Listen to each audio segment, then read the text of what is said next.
Let me do the intro. The Cover is Sports Network.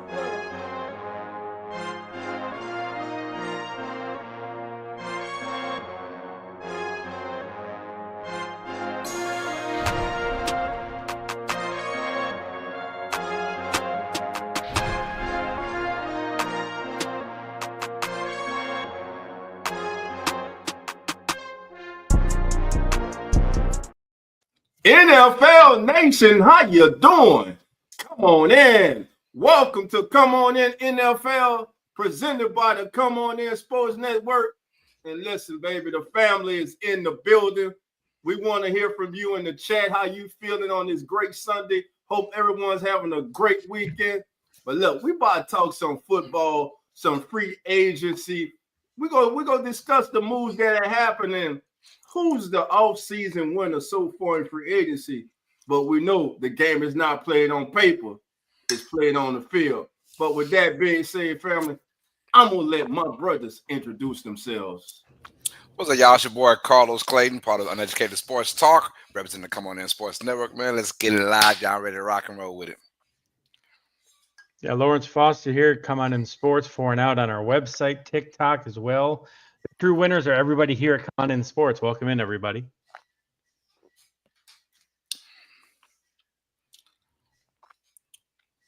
Hold on, Cowboy. You muted, baby. You muted. Yeah, no vocals there, Cowboy.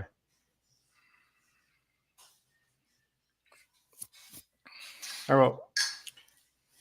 While he's working that out, we got our off-season winners and losers. We know this time of season is not just about free agency. We got trades, we got releases, restructures, all that good stuff. So we're here today to kind of break down the first wave of free agencies already in the books pretty much. You have the second wave that'll be coming up. Still some big names out there, but as of right now, there's some definite winners and losers as we go and look through the NFL. And we have it in a nice kind of easy to break down, digestible manner. We'll start off with the AFC East. Carlos, kick us off with your thoughts on this division and how we're doing. Well, obviously the biggest one is Justin Fields going to the Jets, in my opinion. The biggest name.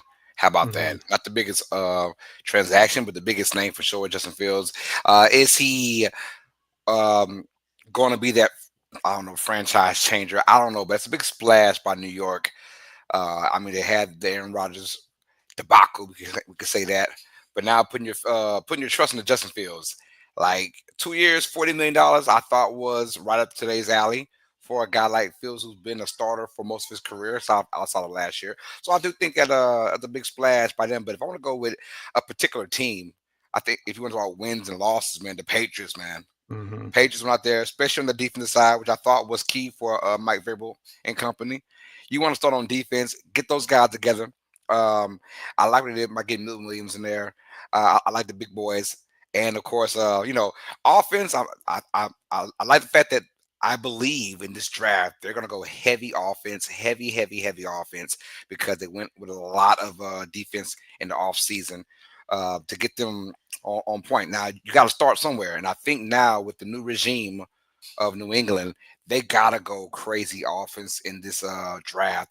But as far as like making your presence known, I know that defense wins championships. The Patriots went straight for the defensive side of things, and they look pretty good. And I do like them getting Harold Landry to kind of chef's kiss towards the end. I mean, the guy's had 9+ sacks 4 years straight, so he's a guy off the edge that can get it anytime he wants to, man. And look, I've always said this, especially about the Patriots defense over the last 20-25 years now. It's been heavy Bill Belichick, but the mindset is still there, and I like teams that you can just plug and play. Yes, the Patriots have had a bad year the last couple of years, but it hasn't because of their defense.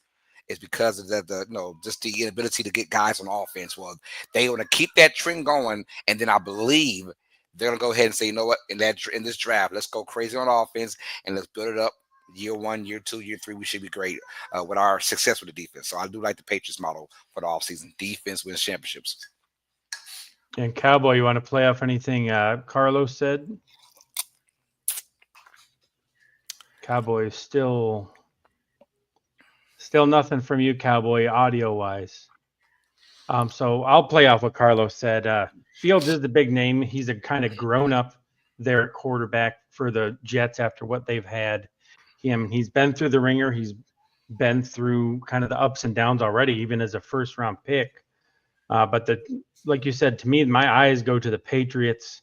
They loaded up on defense, very well defensive guy. He knows that you stop a team, you have a chance of winning. He saw what the Eagles did.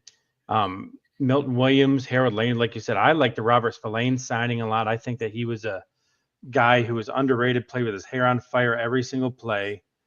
And it makes sense to load up on offense, right? Receivers are deep like every year now in the draft. So I think you're right. The Patriots saw, okay, we're going to go defense, get our veterans, go young, and build with. They'll be able to build with May together. There's going to be a Yes. young core on offense and build that together as opposed to getting veterans on that side of the ball. So Cowboys back. We'll see if we got the audio working. But team that I think is a loser so far this offseason will be for Cowboy. I don't know what the Dolphins are doing. Yeah. Yeah, they don't know themselves, man. They don't know themselves. And it's you're right because the Dolphins are one of those mid-tier teams, man. They have the potential of doing something great, but then it's just like, damn, it's kind of gone, per se. When I look at them dropping Raheem Mostert and then them getting Alexander Madison, I was like, that still feels like you lost some and you try to gain it back, but it's not the same thing. It's almost like they were like, he left, but here comes Madison can take his spot. Not really, because when Mostert's at his best, man, he's a much better explosive back than Madison, who's had some splashes. But and then I mean, if you want to get Westbrook Ikini from the Titans, I get it, he's a touchdown maker. But as far as someone that's a threat, I mean, he had as many touchdowns as he has catches, and that's like 9 touchdowns or 11, whatever he had. He had like 15 catches all year. I'm exaggerating, but still, just you're right though. The Dolphins, I have no clue they're doing, man, and I believe they're on the same stage because they want to be so great, and they had a potential, but I think their window was already came and closed within 2 years. So they better hope they get some splashes in the draft. Yep. We got Cowboy back. We'll see if we got the audio fixed. Cowboy, you with us?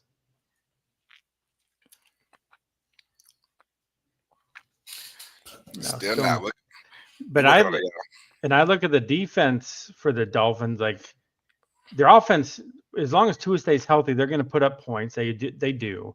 But like I don't see where the defense. I don't get the direction of the defense. I don't think they have a vision for the defense. I mean, they brought back Tyrell Dotson, a good run defender, but he gets abused in coverage all the time. And you look at what the division is. You have Josh Allen, you have Drake May, who came on at the end of last year. And then whatever the Jets decide to do, but like you got to be able to stop the pass, and there's enough tight ends and running backs in the AFC that Dotson's going to be a big liability. Who's rushing the passer for them still? The Bradley Chubb trade just seems like a disaster. He has not done what they thought he would do. So like there's no direction for Miami, it seems like. And I know we're talking about the defense, but our offense, as great as it is, it has the wrong identity to win a championship. You know, they want to be fast, and not really, as they say, physical. And when you get into the trenches, that's why when they've gone the last couple of years and played in cold weather, it's an automatic L for those guys. The toughness they don't show, and that's a lot with their head coach. I love McDaniels, what he brings to that team as far as creativity. But when it comes down to the trenches, man, and I need to knock you out. You know, they still have yet to break out of that yet, and I believe they got to find some guys that can bring that. So maybe it is hey, let's get a Madison who's more of a downhill runner compared to a Mostert who's more of a zone runner and running the space kind of guy. Maybe it's a message they're sending out. I'm not quite sure, but it's got to be more for the offense to get be more intimidating than to be look like we're a cool team. We're cool that can score 40 plus. You know, the identity's got to go because I've never seen a team ever that's played like that. Like even those teams like the Broncos with Peyton Manning when they're scoring much points. I mean, they get to run down your throats. You know, any given time they can play the big boys. You know, it just happened they scored 40 plus per game with Peyton Manning over there and whatnot. But still, we knew the identity that if we want to run the ball, we can. And the Dolphins don't have that kind of identity. Yeah. And then the Bills just quietly, I think, just keep plugging along. They're still the class of the division.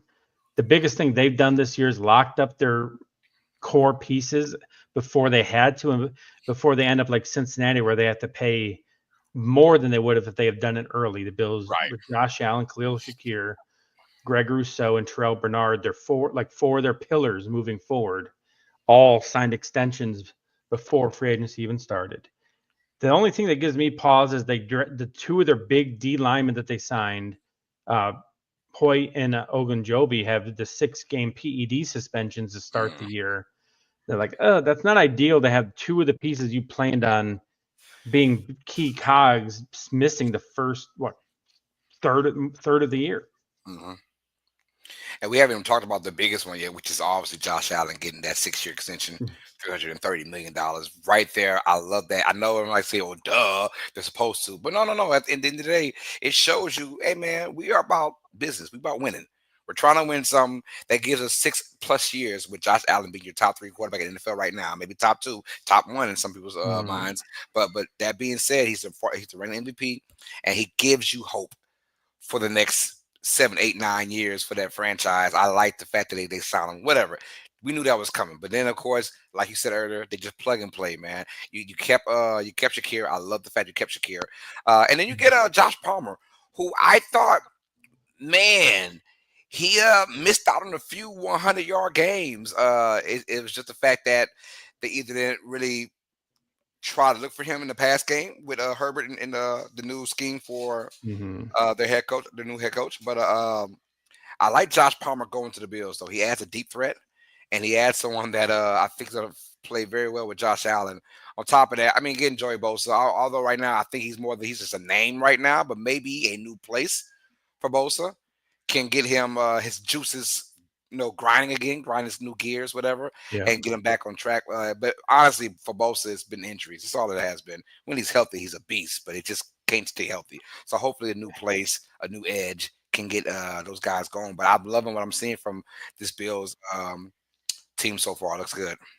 And what I see with Bosa is Von Miller played like 35-40% of the snaps last year. And that's the road. Bosa is going to be, I think, fine in that. At the team that's expecting him to play 80-90% is where he's going to break down. Yeah. He's still, with Pro Football Focus had him as the 22nd ranked he pass rusher in terms of win percentage on his rushes. He just couldn't close them. So the Bills just need somebody to get pressure opposite Greg Rousseau.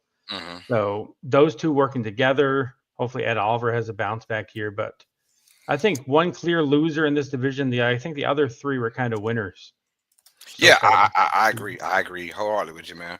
I agree. And it all depends on the direction, too. Like, if you're the Dolphins, the reason why I got them as losers right now, if you're the Dolphins and you got to have that mindset of contending, and I don't think they have that mindset. I think they were comfortable being the level losers of the division right now. Yep. I don't like that feeling. Let's see. Is it 4th time the charm here, Cowboy? It is not. No, I'm sorry. Hey, Cowboy, have you just tried flat out just turning it off, your whole PC, and then turn it back on? I would just try and do that. I'm saying I was gonna text to you, but I'm just tell you right now, if you want to just turn it off completely, then turn it back on. See how that. And then does. before we move on to a different division, I think you nailed it. McDaniels is a great strategic guy, but he is too loosey goosey. I don't think he has built the right culture in there. They're a reflection of their coach and their soft. Yes. There was a saying, I forgot which Cole game it was. It was this past year, and they said during halftime, the locker room came in, and he was just shivering, turned red. He could barely talk because it was so cold. They're like, "This is our head coach for real." Not doubting the guy because he's a genius when it comes down to his creativity. But as far as a head coach, there's a difference between the OC and the head coach. And right now, he's probably more towards a damn good OC and not necessarily a quote unquote leader of men. Yep, I agree with that. So our next division, AFC North. Initial thoughts on that one, Carlos?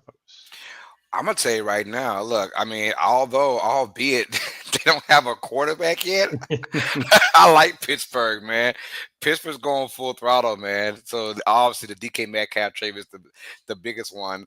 Them getting Metcalf in there, and I said they did resign, not resign, but they signed back Mason Rudolph, but he's definitely not going to be the starter. We know that.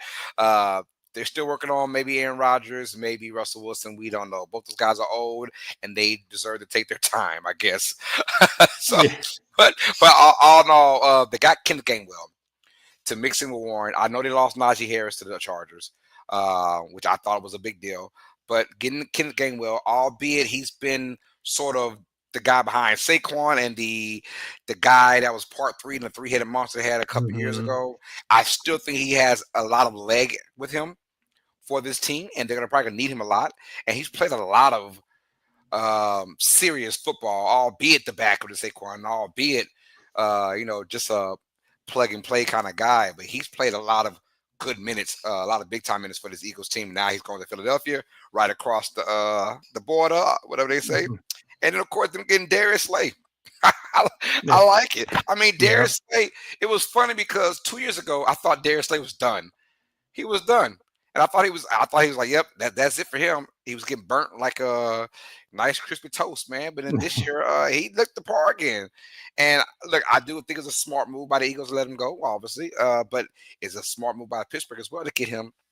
And I like the fact they got that, man. So who knows, man? Who knows? They need a quarterback. If they can get someone, you give Russell Wilson or Rodgers another crack at it, man. DK, and you pair him up with Pickens. I think it'd be a nice, crazy duo, but a nice duo nonetheless. And I do think that Pittsburgh, just because of their activity, because they kind of have to. I like it because I think Pittsburgh. We spoke about Miami earlier, but I think Pittsburgh and Miami are in that same kind of realm of like we are contenders, but you got a lot of that. Well, I think Pittsburgh made something happen with it, right? Their identity to me is much, much better than the identity for Miami. And I like the fact that Pittsburgh went ahead and said, you know what? We're a physical team, and let's go get a physical wide receiver in Metcalf and also a big play guy. And like anyone that's runs a 4.3, pushing 250, 260, can jump out of the gym. That's a huge win. Yep. So I'm going back with us. Cowboys back with us. Welcome in, come on in. Can y'all hear me now? Oh, Cowboys working now. Let's go. Yeah. Sometimes you got to turn that bad boy off and turn it on, man. Well, I found out too.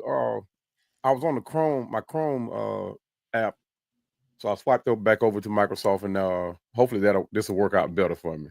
Hey, let's get it, man. You hear it now? That's all that matters. So Dolph Cowboy thoughts on the NFC North teams and how they're sitting so far a week into the off season. Go ahead, Cowboy. I'll go last. Oh, okay. I just find it interesting that a lot of these teams hitting this free agency with a lot of focus on not, like Carlos was talking about, not the trenches, but more so as edge rushers and cornerbacks, safeties, and a lot of support type team players. No one's like really making a big splash. I mean, people have made adjustments to to what they have as far as offense. But defense is, they say defense wins games, and I see a lot of people that have kind of veered away from that unless they're going to rely on what they already have, in house. But the game is changing, like they said, and it's like they rely more on the speed of the the edge rushers, the speed of the cornerbacks to make the big play that's going to be needed down the stretch. Defensive linemen, they come and go. You got people that that can make plays. I think that was Miami, one of the teams that I saw that need a huge boost in defense. Oh yeah, and they didn't focus on defense at all going to free agency. I didn't see that at all. I'm just finding this interesting that a lot of people are not going after that defensive player.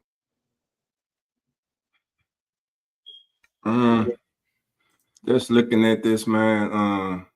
First of all, I kind of like what despite them not having a quarterback, I like what the Steelers did, bringing in Metcalf.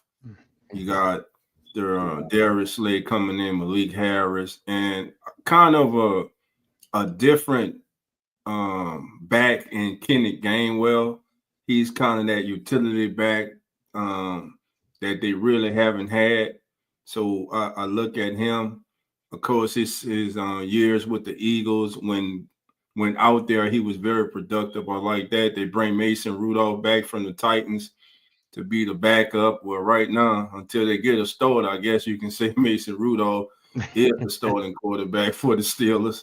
I don't know what they say about that, but and then you look at, man, we're still waiting on the big contracts to get done for the Bengals with T and Jamal. And what's up with the NFL sack leader? He's still out there. He's in limbo.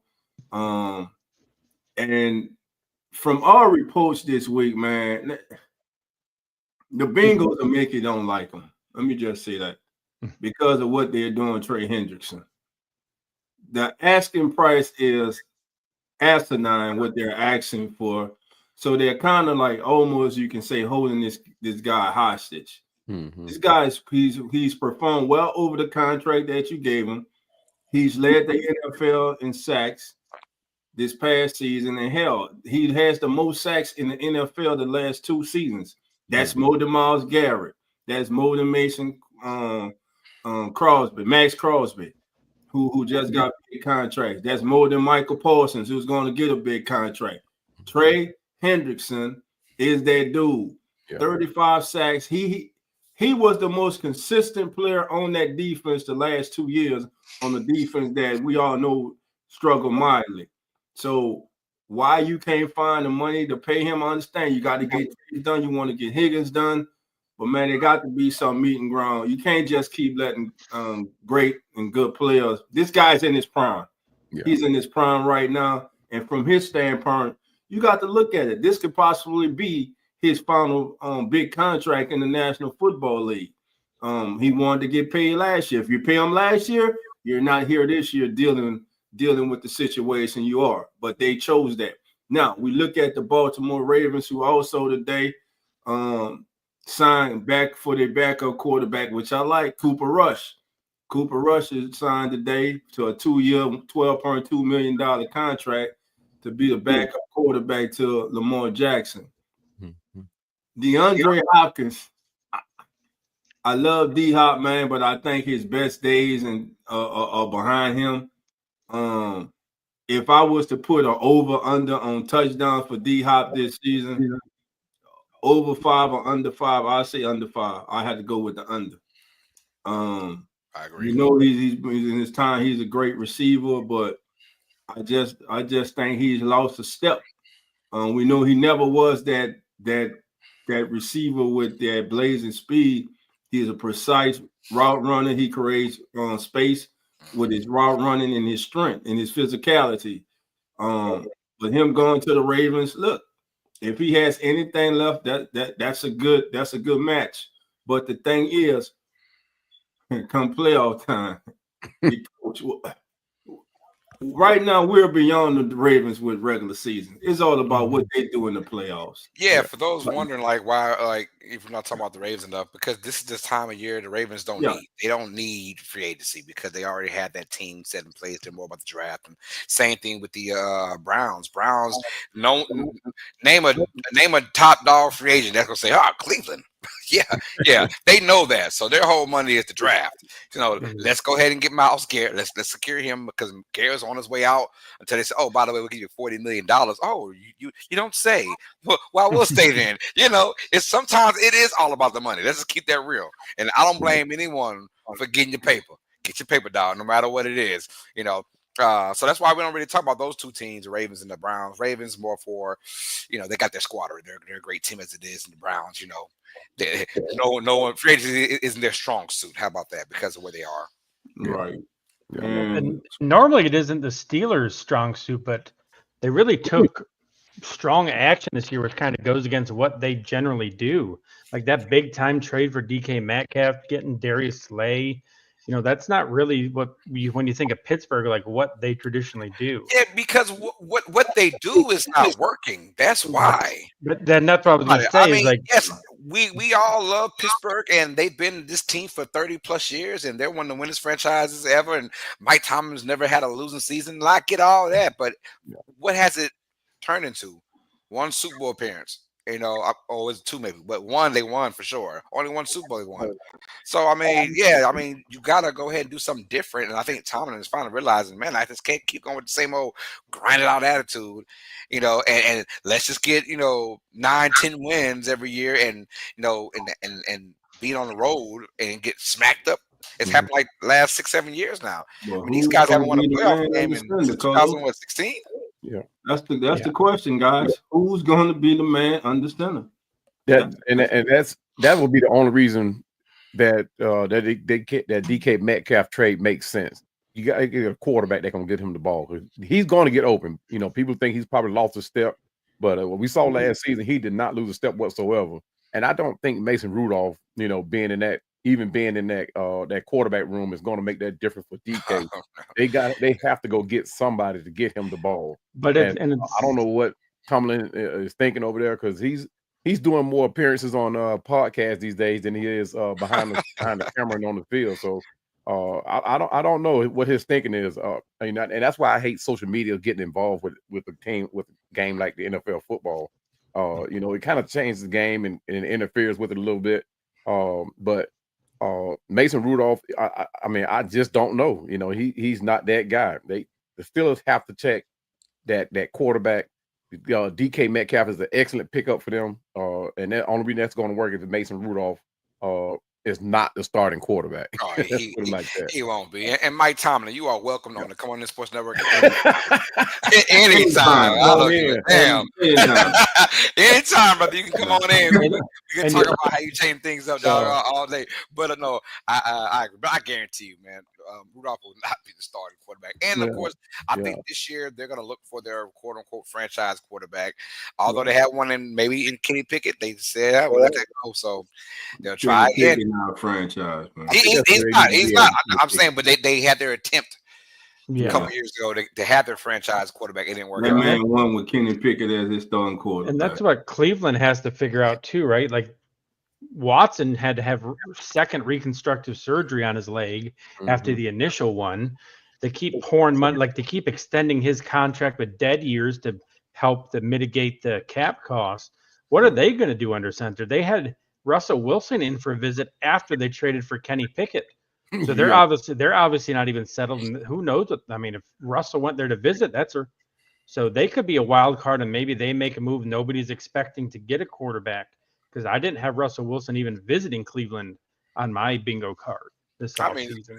No matter who the Browns get, man, you know, sometimes when you get your ass knocked out by just a better person, you just gotta shake that man's hand and say, you know what, we lost. That's the Browns with Deshaun Watson. Hey man, that 230-something million we gave you, dog. Hey man, just go ahead and keep it, bro. Because it's our fault, man. Sometimes you gotta man up and say it's our fault, and that messed them up for the next couple for another decade, man. And while we're on the AFC North, just a reminder today that Mark Andrews has a $4 million roster bonus that triggered today. So I still think Mark Andrews is one of the better tight ends in the National Football League. I know the treatment and the hate he was getting after that playoff game.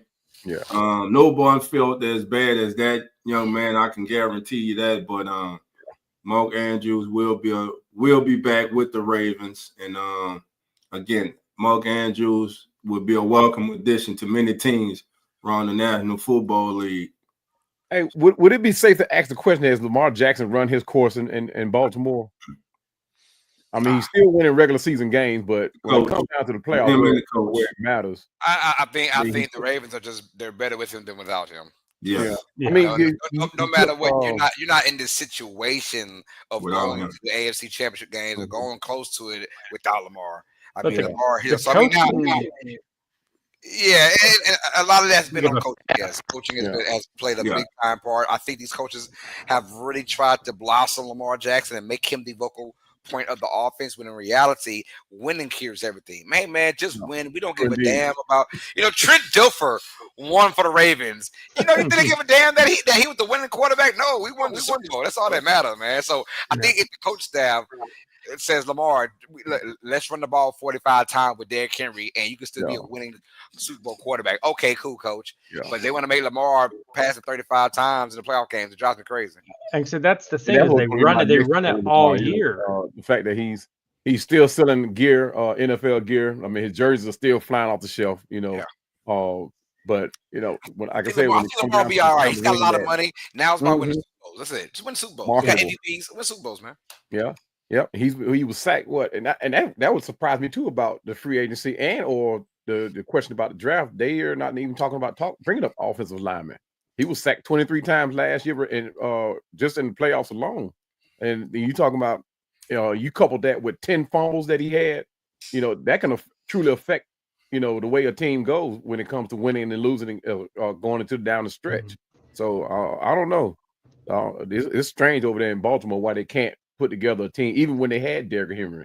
It confuses me why they can't, go into the playoffs and compete. Yeah. Coaching decisions in the playoffs. And then moving to the AFC South here, we go from like probably arguably one of the strongest divisions in the league to a very, I think, weak division. Thoughts on how the offseason has went for these guys, Dolph, Carlos, Cowboy? I don't know about this division right here. On paper, it seems like Tennessee Titans will be the team that should be running this division pretty much, but they playing just as bad as any, like you said, being part of this division, and just as bad as Indianapolis. Why Indianapolis haven't went and got another quarterback? I don't know. I mean, Daniel Jones is not going to be the answer for them. I don't know if that offensive coordinator is going to be the one that changes for Daniel Jones. But I just don't know about Indianapolis having Daniel Jones. But I see Houston being that team in this division coming out with they are addressing issues that they had last year. And, and they're picking up people who can actually get the job done. Wide receiver Braxton Berrios, the edge Darryl Taylor, even Christian Kirk, and I think that was probably one of their biggest, should have kept him. Oh, no, not kept him. What was the guy They have he'll be the second to Nico Collins. They have Tank Dell coming back from injury, so that's a pretty solid trio right there with Kirk, Dell, and Nico. We talk about Diggs. Yeah. I mean, these are guys that as far as wide receivers can add to an offense. And so Houston, I think in this division here, they're going to come out on top. Yeah, it's pretty self-explanatory. Houston's one of the teams. Hey, know your lane. They know know your future lane. As in, like this coming season, know who you are. They know that they have a chance to be a really good team in the AFC. They made it to the division round 2 years in a row now, so they know what it takes to get there. It's all about that next step, the next hump. Well, I think they did well to me. They got Christian Kirk via trade. Mm-hmm. I love it. Also got C.J. Gardner-Johnson. Yeah. Via trade. That was huge. Now, Gardner-Johnson we all know he's a locker room cancer. We all know that. But if you can get him his crazy ass for 1 year to help win a Super Bowl like he did with the Eagles last year, go ahead. Eagles said, man, this dude is great on the field and we love him, but boy, we hate this dude at the same time. He got to go. And they traded that man for an old lineman. So that's how I knew he was a cancer. He got traded for old lineman. Damn. Yeah. So okay. So anyway, Garner's there.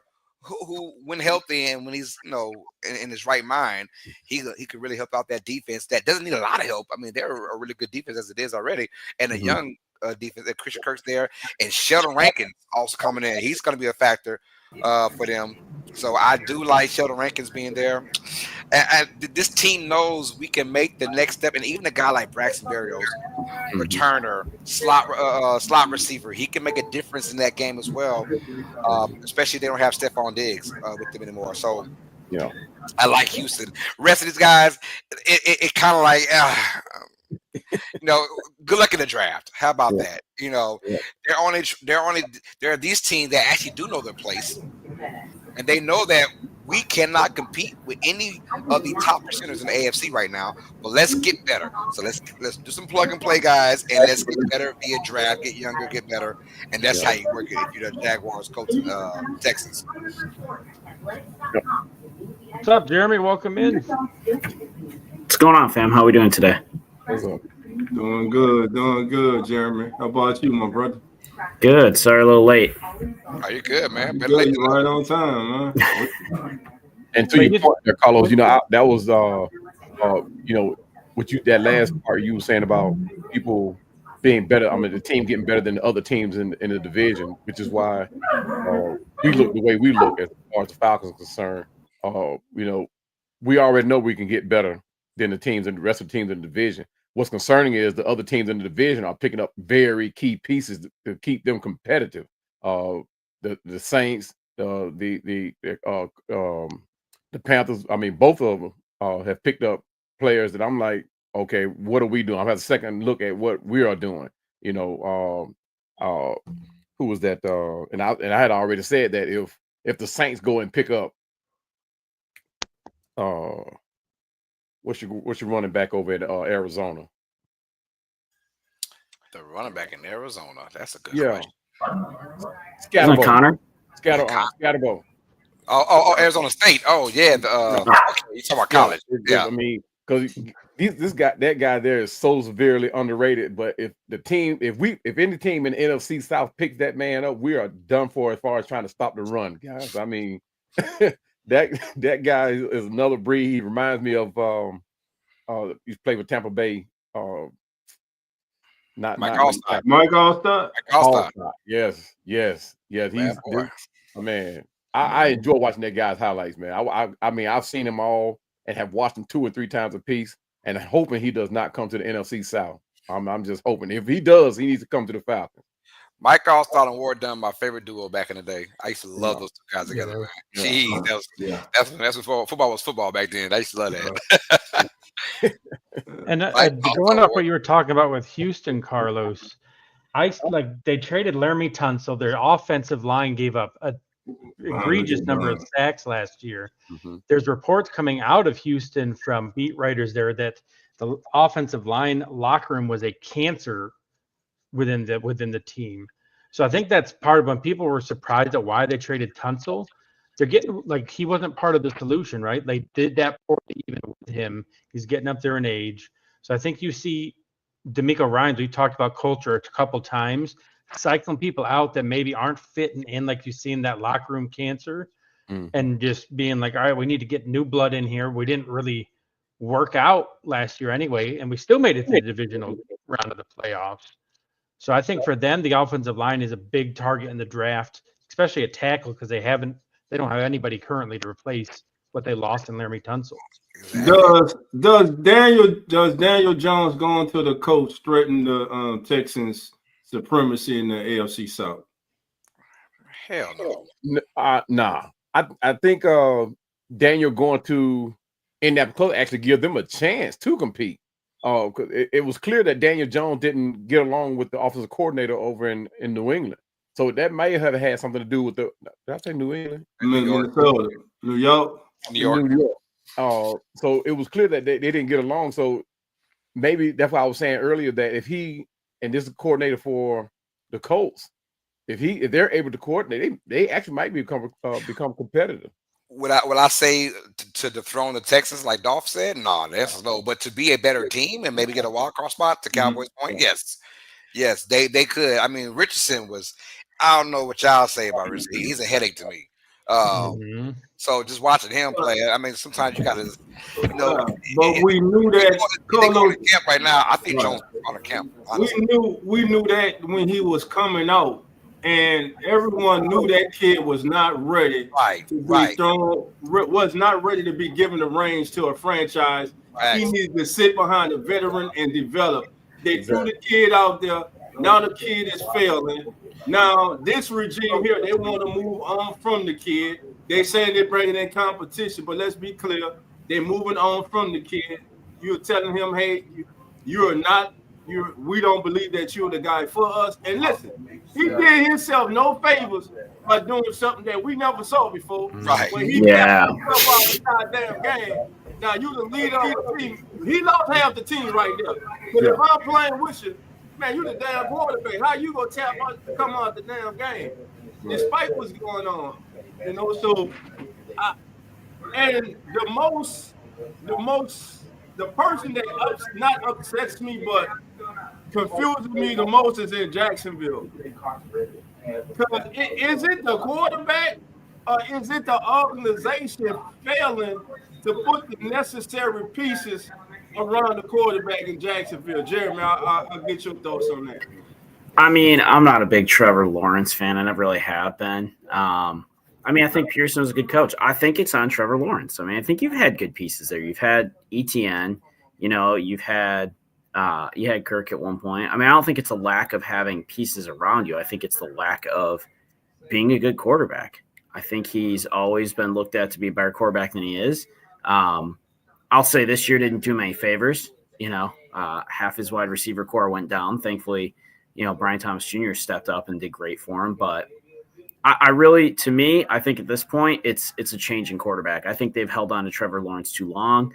I think Mac Jones, and look, I don't like Mac Jones, but I think he came in at times and looked more competent in that offense with what the pieces were. I think Trevor Lawrence has had a lot of rope. I think it's time to cut it and move on from him and see what they can do with somebody else. I disagree with that, but I mean, no one was saying that 2 years ago when he was in the playoff. I get it; it's a what have you done for me now lately kind of league. But 2 years ago, they were the cream of the crop for the AFC South. I think the team itself would just let Trevor Lawrence down. Yeah, he's not as messiah as some folks like to have him as, top 10 quarterback, but he's up there. 12, 13, 14, somewhere in that. He's still a really good starting quarterback. I think teams like Jacksonville, you've got to hold on to this guy. What are you going to get better than Trevor Lawrence right now that in your foreseeable future if you're Jacksonville? I would not have – hell no, Mac Jones. I don't give a damn. No. I know Mac I'm not saying Mac Jones. God no. If you're Jacksonville, what are you going to get right now within the next 5 years that's better than Trevor Lawrence right now? Nothing. Probably nothing. Nothing. You ready to pay the man all the money? Go ahead and stick with him because you need to get pieces around and make yourself better. Yeah, I think it's real easy to point the finger at Trevor because he's probably the only big piece left from that time when they were from that playoff run, wasn't he? He may be the only big piece left. Everybody else has been traded or whatever. So he's the only one left, and so it's real easy to say, okay, yeah, Trevor's that guy. He's the mold that's not getting the job done. But I think the team, like you said, the team itself let him down by not the organization, consistently, especially when that offensive line got bad. Trevor, it's real easy to get your mind rattled too when you're a quarterback that's consistently on your back or either have to be on the run. But Trevor Lawrence, I don't think he's that bad as people probably make him out to be. I think he's very solid, but when you have bringing a player like a Trevor, you have to build to the point where he feels comfortable back there to continue making those plays like the playoff year he had or playoff years he had. Bradbury's a free agent, isn't he? Who's that? Bradbury. Got a question. Fat Boy Yogi. Fat Boy Yogi for you, Cowboy. Cowboy, would you take Bradbury for 2025 7th and 2026 4th? No. Yeah, Bradbury from Philly. He's a free agent. Yeah, free agent. Yeah. So the question is, would you take him? That's it. Would you take him to the Falcons? No. And I tell you why, because my focus right now is the two key areas on defense. And that's not saying Bradbury couldn't get the job done. But for what our defense and the way we look, I would have to go Mason Graham. I want Mason Graham because we got rid of Grady. So that opens up a spot there. I mean, we got Ruka Rojo and Brandon Dorless. But do we truly know what these two guys have for the extent of a whole season? We brought these guys in on spurts playing behind Grady, and not having to carry that workload. But do they have what it takes to play, as to say, 3 or 4 plays out of a series consistently through a whole full game? I like the looks of what Rojo bring for us, and my faith is in him. However, when it comes to that edge rushing spot, or not edge rushing spot, but what we lost in Grady Jarrett, I mean, I have to say I want to fill that void because we did lose a lot in him, and he did produce for us. So and that hurts me, not I mean personally, because I love Grady, and I understand it was a business aspect. But I mean, I have to go into the draft looking for somebody that who are already doing NFL type stuff, and I think that player is Mason Graham, and at the same time, right behind that, pick up Malik Starks to play safety, and I think for me that will solidify our defense. Gotcha. All right. Looks like we lost Lawrence. And Lawrence had our boards. Okay. All right, we're gonna keep this thing going. All right, since we talking Cowboys, since we got you right here, Cowboy, today, a $10 million kicker kicked in, guaranteed money kicked in for Kirk Cousins. On your best in your best estimate, is it a good idea to keep Kirk Cousins now, or would it have been better to release him? And then I got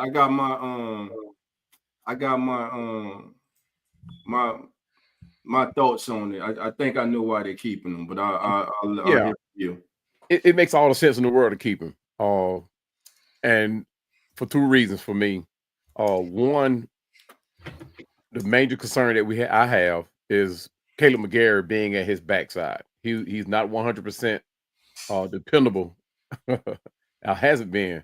So if for some reason Michael Penix goes down, we still have a Kirk Cousins, a quarterback that can still get us to the playoffs. I mean, money wise, nobody's going to come in and pick up that contract. Granted, we didn't do ourselves any justice by signing him to deal like that. But when you look at the total deal in itself, it was actually cheap compared to what other teams are doing with these other quarterbacks. The downside to it is Kirk Cousins didn't give us what we thought he was going to give us. So now the deal looks like really bad. Because if Kirk had got us to the playoffs and or beyond, no one would have ever questioned that contract anymore. I mean, regardless of what it could be. But going back to Penix, do we know that Penix is that guy for us? Penix only played 3 games. He showed spurts of what he could do. Yes, it was a great idea to keep Kirk Cousins. Great idea. Yeah, I agree. I keep Cousins as well. He might be the most expensive backup quarterback, but hell, I mean, if I know, I mean, God forbid, what if Penix does go down? At least you have a veteran quarterback who's been there, done that.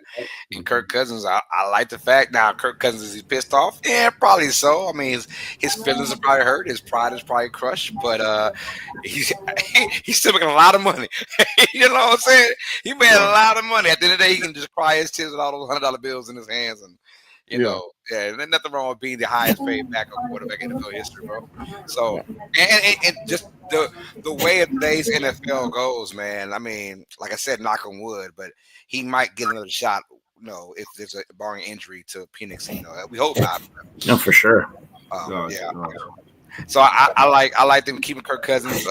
Does Cousins want to go out there and prove himself to another team? Hell yeah, he does. But it's still a business, and still a business, and it it is what it is, as they all say, bro. So I like to keep them. You just never know. I mean, you made your bed, laying it. You knew what you were doing in the first place. You knew you had a guy come up with Achilles injury, out of his prime, pretty much, but still a valuable quarterback.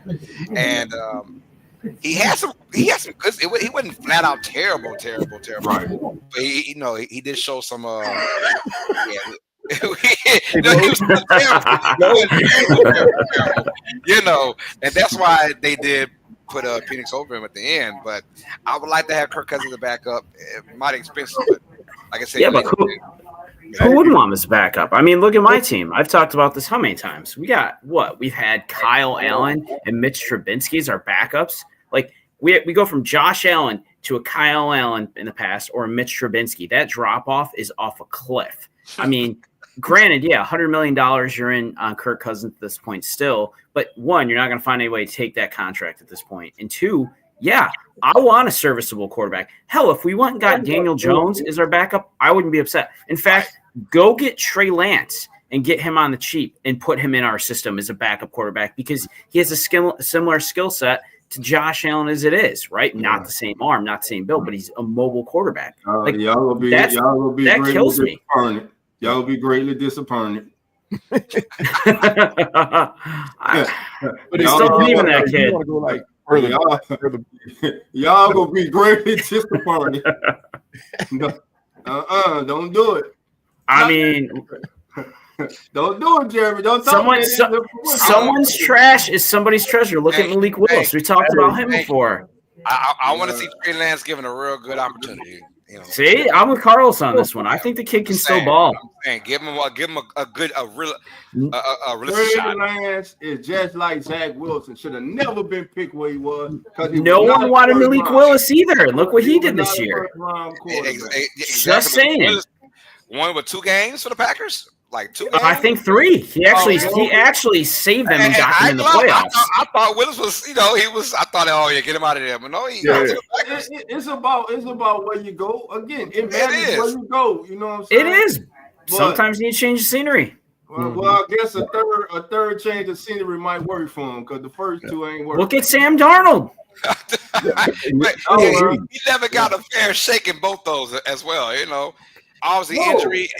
Trey Lance, injury happened, bro. He got beat out.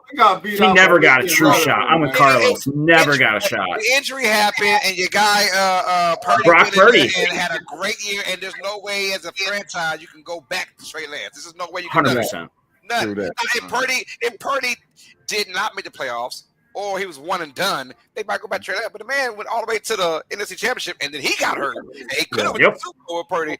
Who knows? So at the year, he came to Dallas. It was out of him and Cooper Rush. Cowboys traded for him. Yeah, I'm telling you, the reports coming out of here because I'm in Dallas. Yeah, he ain't that dude, bro. Nah, man. He ain't that dude, bro. Here's my only thing with that is throw him in a real game when it matters, and let's see. He played this season. He played the last game of the year with no one know about that game. He really didn't get a shot in Dallas. He didn't have a chance in Dallas. Man, stop making excuses for players, man. You know why they did it? Because Jerry Jones didn't want to pay Cooper Rush. Yeah, that's it. That's it. And now Cooper's gone. Yeah. Now what? They both gone. Now Cooper's gone, and you don't have Trey Lance. All you guys, Dak. I'm like, Trey Lance can go. If I'm the Saints, I don't want to start him, but let's get him there. Let's backup spot. I want to see the potential for Trey Lance. I'm just saying. I want to see the real deal, man. I agree. He was. Somebody can kick those tires for cheap. He's got a lot of tread left on him, and you can bring him in for cheap and see what he can do. Look what San Fran gave up for him. If you can pick that kid up, thinking there's that talent, what's the right fit? What's the right fit though? I look at fit. Hell, I'll take him at the Bills, and I would not be sad. We need a better backup. I've been saying that for years. We've never invested in that position. I'd give him a shot. Why not? What are you going to have to pay him? Not much. What you got to lose, right? On a former first-round pick, you got nothing to lose on that for the cheap. If the Saints trade Derek Carter equipment, would it be? Jerry, Lamar Jackson. Our time, man. You know they. No way, no time like that, bro. I love you, Jerry. I ain't even answer that. I let Carter. I'm not even answer that. Another reason I would trade or release Kirk if he goes to the Saints. That's the only way. Oh, you don't want that. No matter who our quarterback is, we beat y'all there. It don't matter. I mean, it don't matter. You know, it don't matter who the quarterback is. We suck and still beat the Falcons. Oh man, we 5-12, but my year was okay because we beat the Falcons. We split with it. We got it. You know what though? You know what? Every Falcon fan Saints fan comes in, and when they beat us, it's like they won a Super Bowl, which I take all day long. I take all day long. But we know how it feels to actually win. Let's not blow it. Now this about to go a whole different way. Well, go Hey, ahead, but that was Jeremy, this is where you got to wind us back in, Jeremy. You got to wind us back in. No, I'm enjoying this. I'm just watching this unplay and unfold. You got to wind but us the back in. Falcons did not lose that. I'm gonna take that back. The Falcons did not lose that Super Bowl. Who lost it? He over there coaching over in San Fran right now. We ain't about to do that. We ain't Oh, you about don't to think do so? that. No, every single person that had on that red and black lost that. Well, All of them. I gave Mainly the players on the field. I went and I said, and ultimately the head coach is going to take the downfall, right? But I said Dan Quinn, when he heard that play come across the headset, he should have called timeout, said, "Hey, Dan Quinn, kick me my field goal." But see, Dan Quinn was a first year, second, but he was not. He's defensive coordinator. He the head coach. I don't give a damn. Yeah, I understand. Yeah, he's the head coach. I said ultimately he's gonna set the downfall. Your DC, But you gonna ride them. that boy, hey, just like over at we gotta talk about this. just like over at San Fran, he's doing the same thing over there. His ego is getting in the way and has gotten in the way, and it's become the downfall of the 49ers with the same type of. All right, Cowboys. So what deals you like so far outside of the Kirk Cousins $10 million whatever they did to keep him there for a minute? What deal do you like or don't like that Atlanta's made so far for the free agency? I like that we brought back Mike Hughes. Mm-hmm. I like that we're restructured a couple of contracts to gain more money. But the move that I would like to see make happen is that we have to bring in that guy, whether it be Malachi Starks or Mason Graham. Those are only two moves I'm looking for this draft. Now, as far as all these free agency signings that we've got, Diablo, I mean, I like him. He brings the speed to the defense. He's a sure tackler, which tackling was one of our problems last season.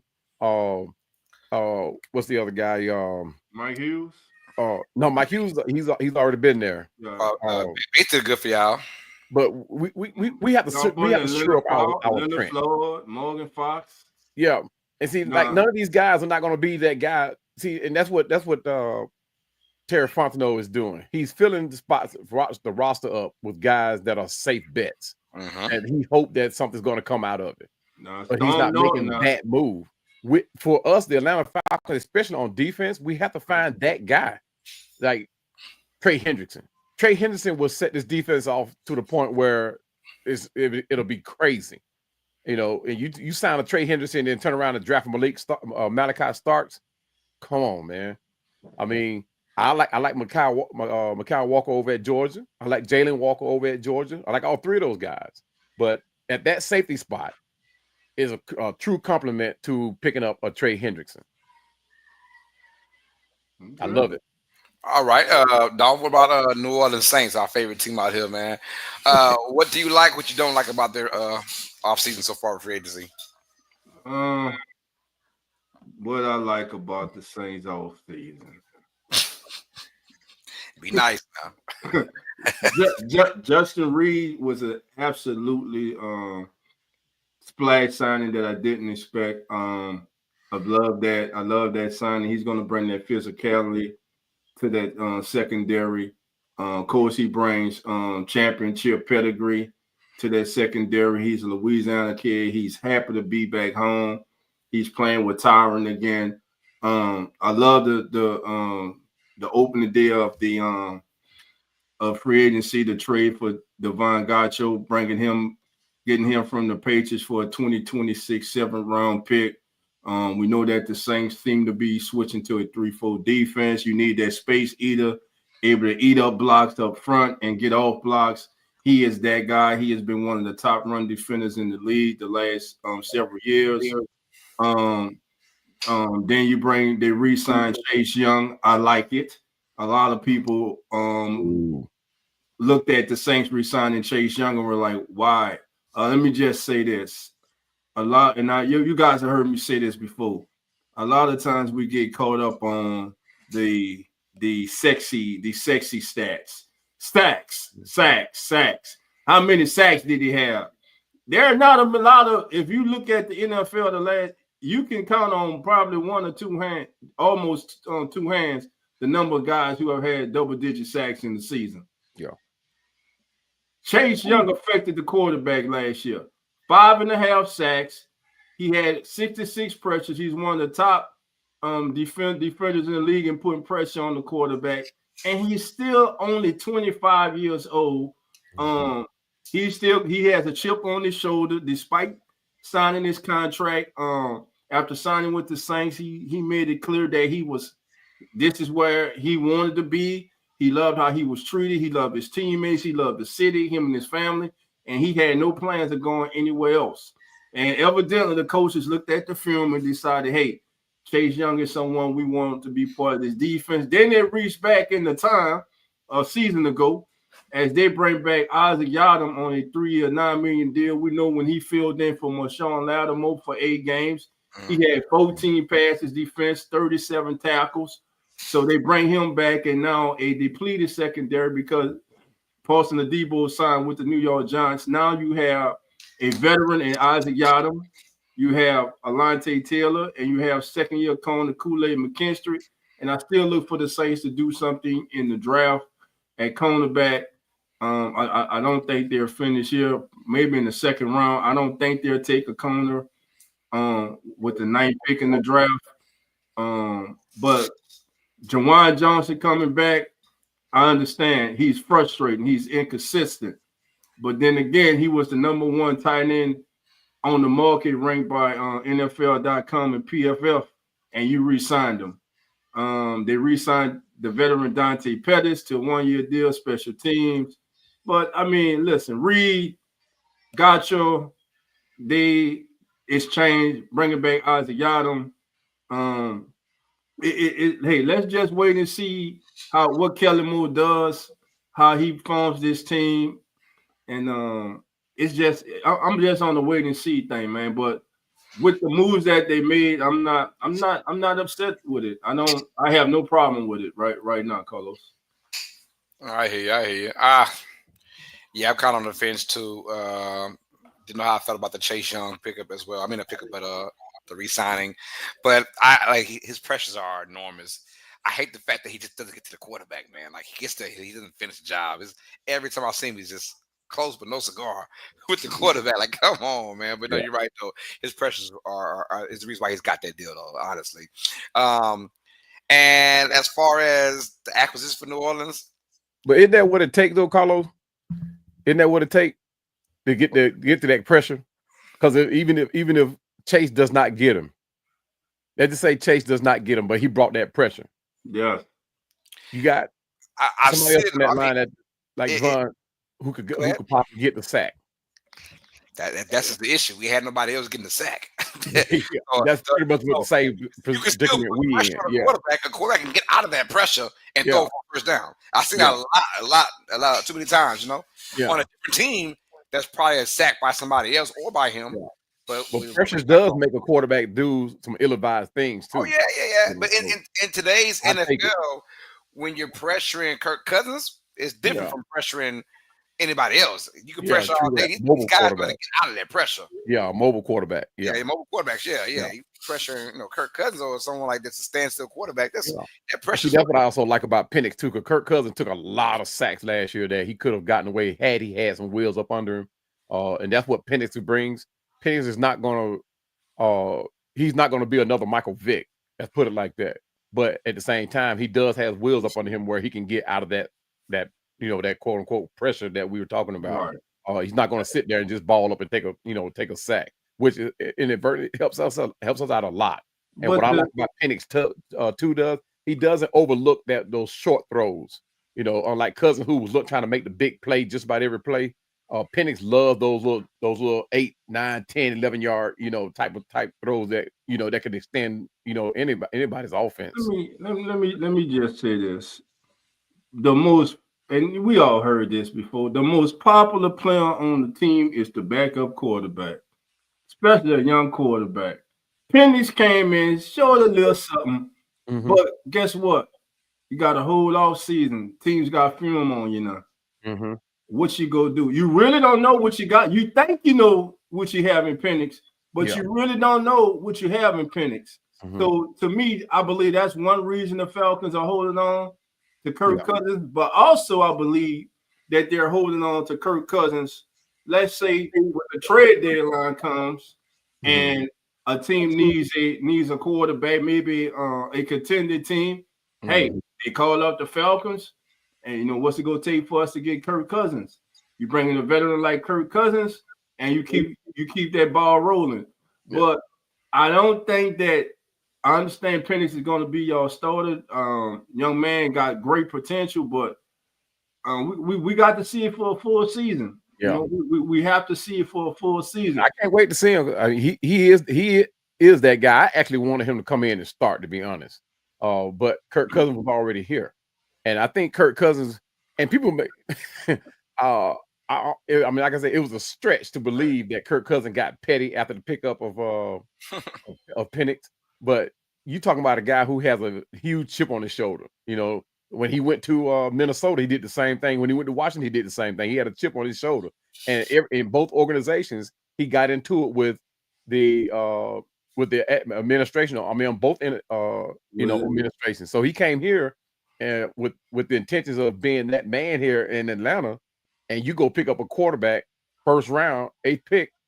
You already know your time is limited. What it's about? What did they tell him in those meetings to get him to sign on the dotted line? Besides that $100 million contract, but you know, egos come in. You know, you can. I mean, I understand that, but damn it, if I'm in contract negotiation and you already have serviceable backup quarterbacks on the team, and I'm signing with you, and then and you hell, I find out watching the draft.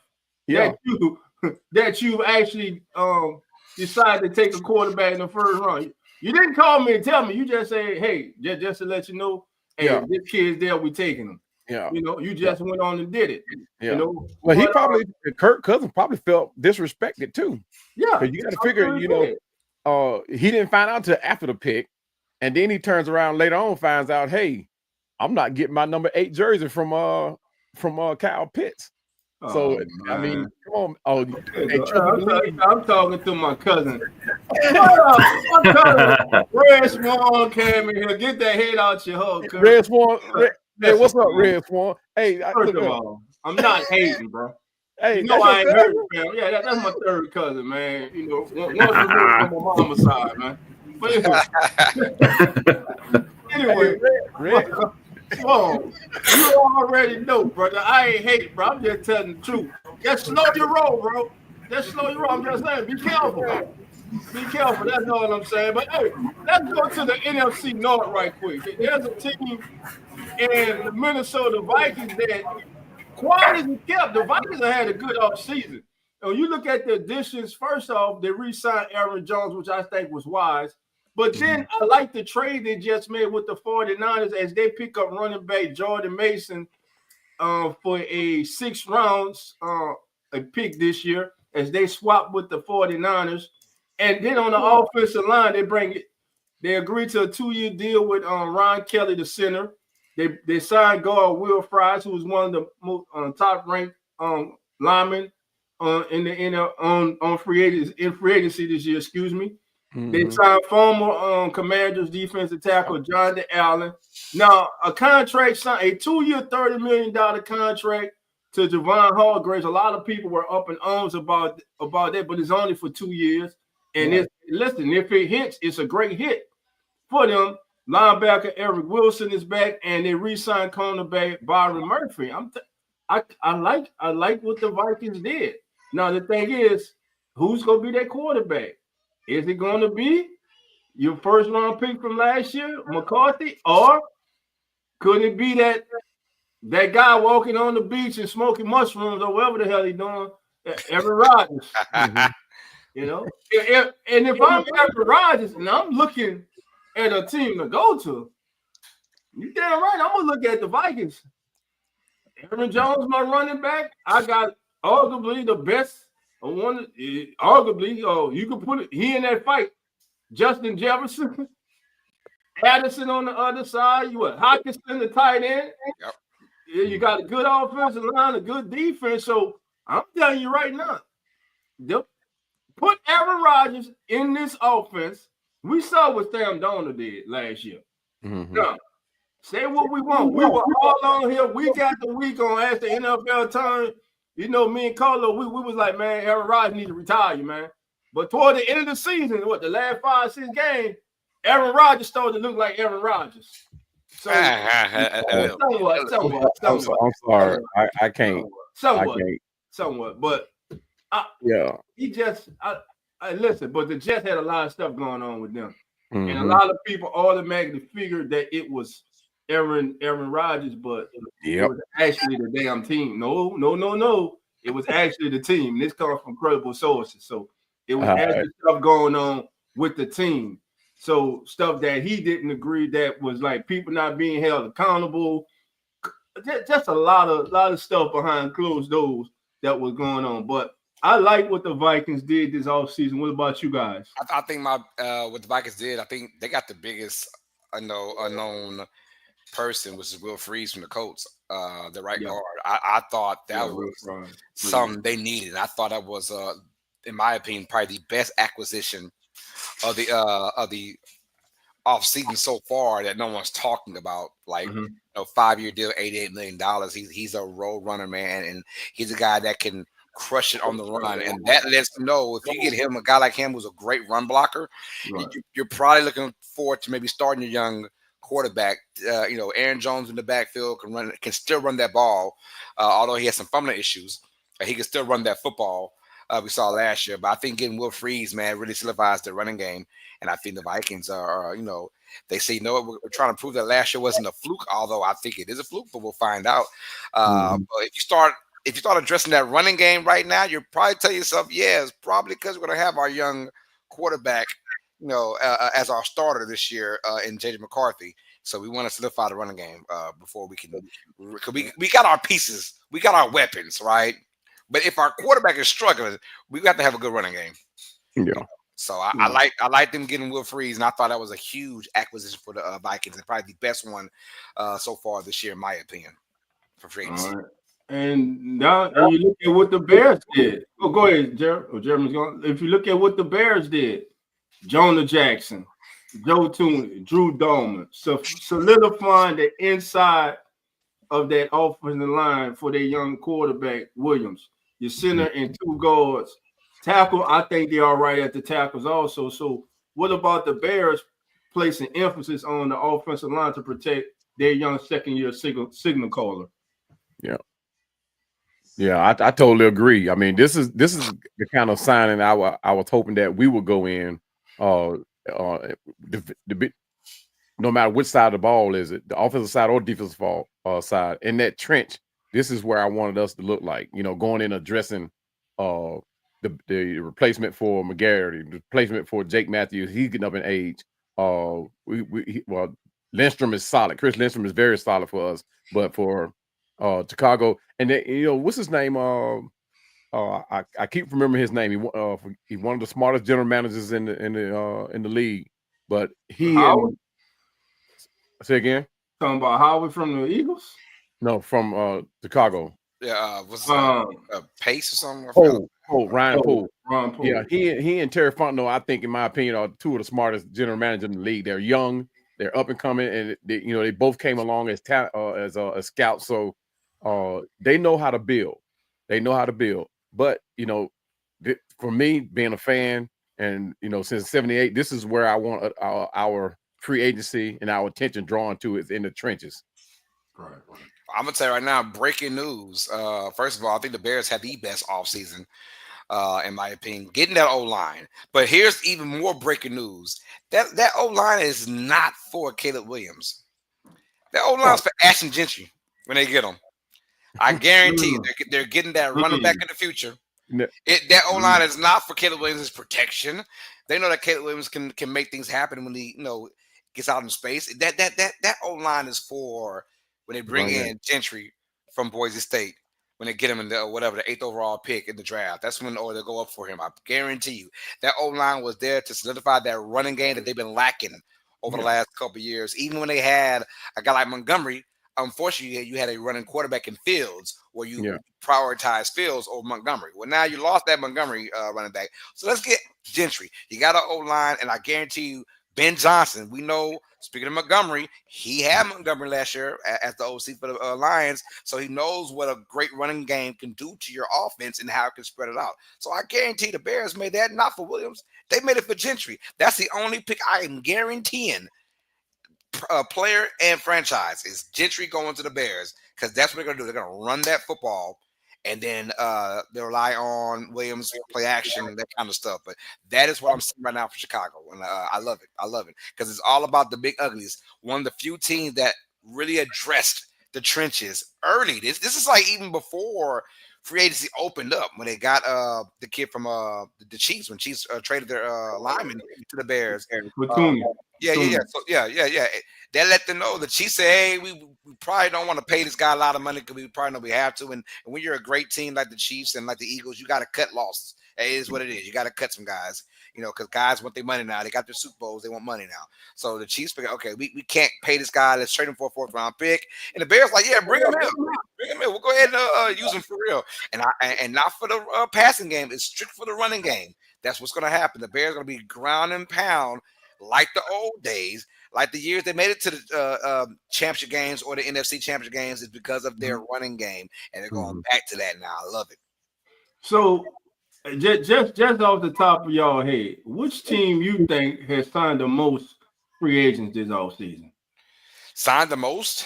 Yeah, re-signed their own and bought their new all together. Which team you think? Eagles. Probably Minnesota.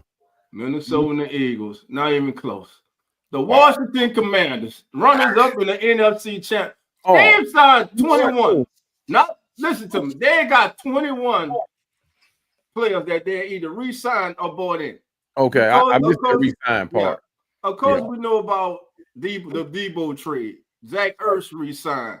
Then they, of course, they try to solidify the left side of the offensive line. They trade for Jeremy Tunsil. They bring him in. They re-sign Marcus Mariota as the backup.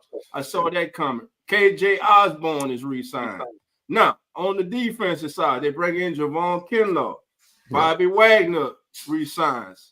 They signed cornerback Jonathan Jones. Now, a sneaky signing that I think was a good signing, and Carlos, you might agree with this, is Will Harris. They signed the safety. They signed him to a 2-year, $8 million contract with a value max value of $10 million.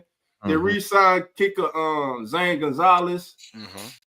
So altogether, they got 21 transactions that they have made. And man, listen, how this franchise's hopes and outlook has changed from them being fortunate enough to get what every team needs. If you get that guy under center and he's young on a rookie contract, it could change your franchise. And when they play as special as Jaden Daniels did this past season. Now, the season before, it was C.J. Stroud. To me, C.J. Stroud had a sophomore slump. Now, that's the thing for Jaden Daniels. Can you avoid a sophomore slump this year? Now, just like the Texans, to me, the Texans kind of withered under all the expectations of them in the offseason. Last offseason, everyone was talking about the Texans as a possible Super Bowl contender. Maybe it was too fast, too soon for them. I say that to say the same thing now with the Commanders. Expectations. Debo's coming in. You traded for Larry Tunsil. That's you bought the D lineman. I just said from the 49. You bought Hargrave in. So a lot of good moves. Zach Ertz is re-signed, and not to mention what you do in the draft. They stole Eddie Goldman from us. Yes, the thing is, what can you do for an encore this season? That's the big test for Dan Quinn, and that's the big test for Jaden Daniels. And I'll hear you guys' comments on that. I think Daniels and them are going to look. First of all, different conference. The AFC is brutal. We know it's brutal from head to toe. Pretty much, it's a brutal conference. So expecting him to be a Super Bowl contender in year 2, C.J. Stroud, excuse me, that was going to be a tough gamble. And outside of that, he made it even harder for himself by joining the podcast game now already, right? Year 2, he's got his own podcast, so a lot of times he's gonna, he's putting stuff out there for critics to doubt him or say, "Hey, man, concentrate more on the off season, yada yada, whatever." Dan doesn't do none of that. Yeah. Dan's not. I don't know what he's doing, but he's not doing any of that podcast stuff. He's not throwing himself out there into social media. He's going out there just playing his game. And 1, 2, I think his style of play, people want to play with him. That's a guy that you could tell. Although Stroud had an amazing year as well, Jaden Daniels gravitated that entire team, man. I mean, he made that entire team what it was. Yeah. And this is a team that didn't really have a running game per se. You look at Robinson. I mean, Brian Robinson was their running back 1, but he didn't get a lot of yardage for an entire body of season. Of course, Austin Eckler, he plays the scat back style. But as far as everything was ran through my man Daniels, and people want to play with him. I don't see a sophomore slump coming because 1, the conference is still the NFC and it's a lot easier. But 2, just the fire I saw from this kid. Although Stroud had a great year, he was never in an MVP conversation 2 years ago. Jaden Daniels was legit MVP conversation throughout the entire year. He was never going to get it because he's a rookie. But he was, man, for about 9-10 weeks of the season, out of 17 weeks, he was a legit MVP candidate in my eyes. And look, people are going to love playing with this guy. Zach Ertz, I know he loves playing with this guy. He kind of, brought his career back up and made him relevant again. Bobby Wagner, like my girl Megan said, Bobby Wagner's back. He re-signed with Dan Quinn, those guys. And I'm loving what this team is doing. Hey, bring in Tunsil to stay blocking for Daniels, and sky's him for this team. Now, as far as the NFC East is, look, when you win the Super Bowl, I don't care who you are. I said it earlier. When guys win that Super Bowl, it's not about – it's about money now. Yeah, I got my Super Bowl ring. There's no more – I want to get paid. So when you see the Eagles, how they let go of Sweat, how they let go of Williams, how they let go of a lot of these guys, look, we can't pay everybody. And that's how it is. That's why you don't see too many dynasties in the NFL, because you just can't pay these guys, right? And this isn't the NBA where one person can help you win a championship. No, this is the ultimate team sport in football. So a lot of these guys want their own individual accolades as far as money-wise now. Once they win a championship, bro, I got to get paid now. So you see these guys, and they will gladly go elsewhere to get that big money, because we already had that thing called a Super Bowl now. Now I ain't worried about that. Let's get paid. So Eagles, and to say that, they're still going to be a great team. You got Saquon Barkley back there. I have no doubt the Eagles will be in the playoffs yet again. And then the one team that I'm looking at, like, what the hell are you doing? The Dallas Cowboys.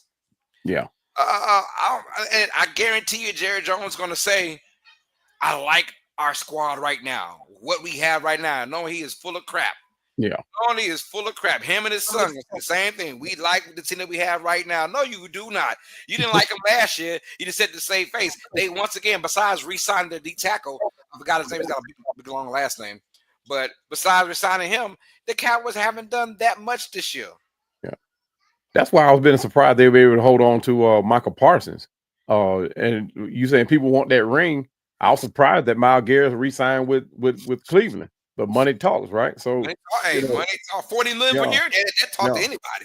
Yeah, and that's why I was pushing so hard, man. I'm talking about. I did so many videos on Jaden Daniels, man. When we had the opportunity to move up in that draft, I was like, I don't care what it took. We should move up in that draft, leverage this draft, and get Jaden Daniels. I was watching this kid. The only thing that I could pick that was wrong with him, well, he was a little thin. Yeah. You could put 10 pounds on him, right. But that guy was, watching him at LSU, man. I mean, and I'm a Miami Hurricane fan. So I was watching this kid, and I'm like, this guy is doing stuff that NFL players are not doing. Starting quarterbacks are not doing. So when we didn't get him and he ended up at Washington, I already knew what was Washington going to do. And like you said, Washington don't have that run game, which is why they only signed Jeremy to that 1-year deal. They're going to go get a running back. Who that be? I don't know. If it ends up being Scotterbo, oh my goodness, you talk Super Bowl. But they surrounded Jaden Daniels with more weapons because they didn't lose anybody.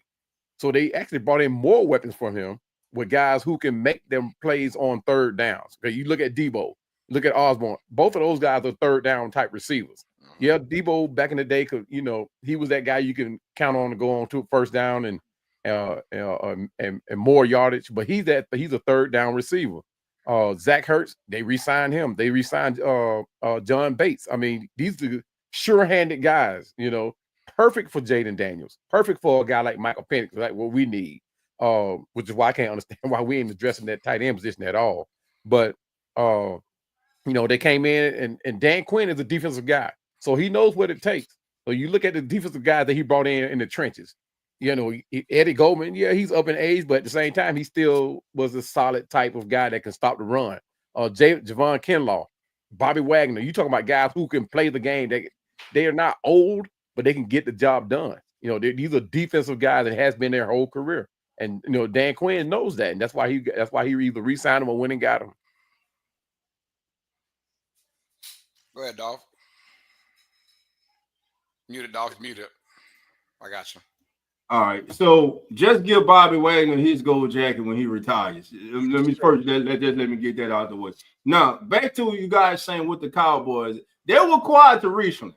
Now, I like some of the moves they made. The moves that they are making are risk rewards. First of all, they get Miles Sanders and Javonte Williams. Mm-hmm. That's upgrades to what they had in the backfield, Carlos. I see your face. That's upgrade. Right. Go ahead. Healthy Javonte Williams is better than Rico Dow, in my opinion. Then you got Dante Fowler Jr. He comes back to the Cowboys. Now, Carlos, he really gonna shake his smile on this one.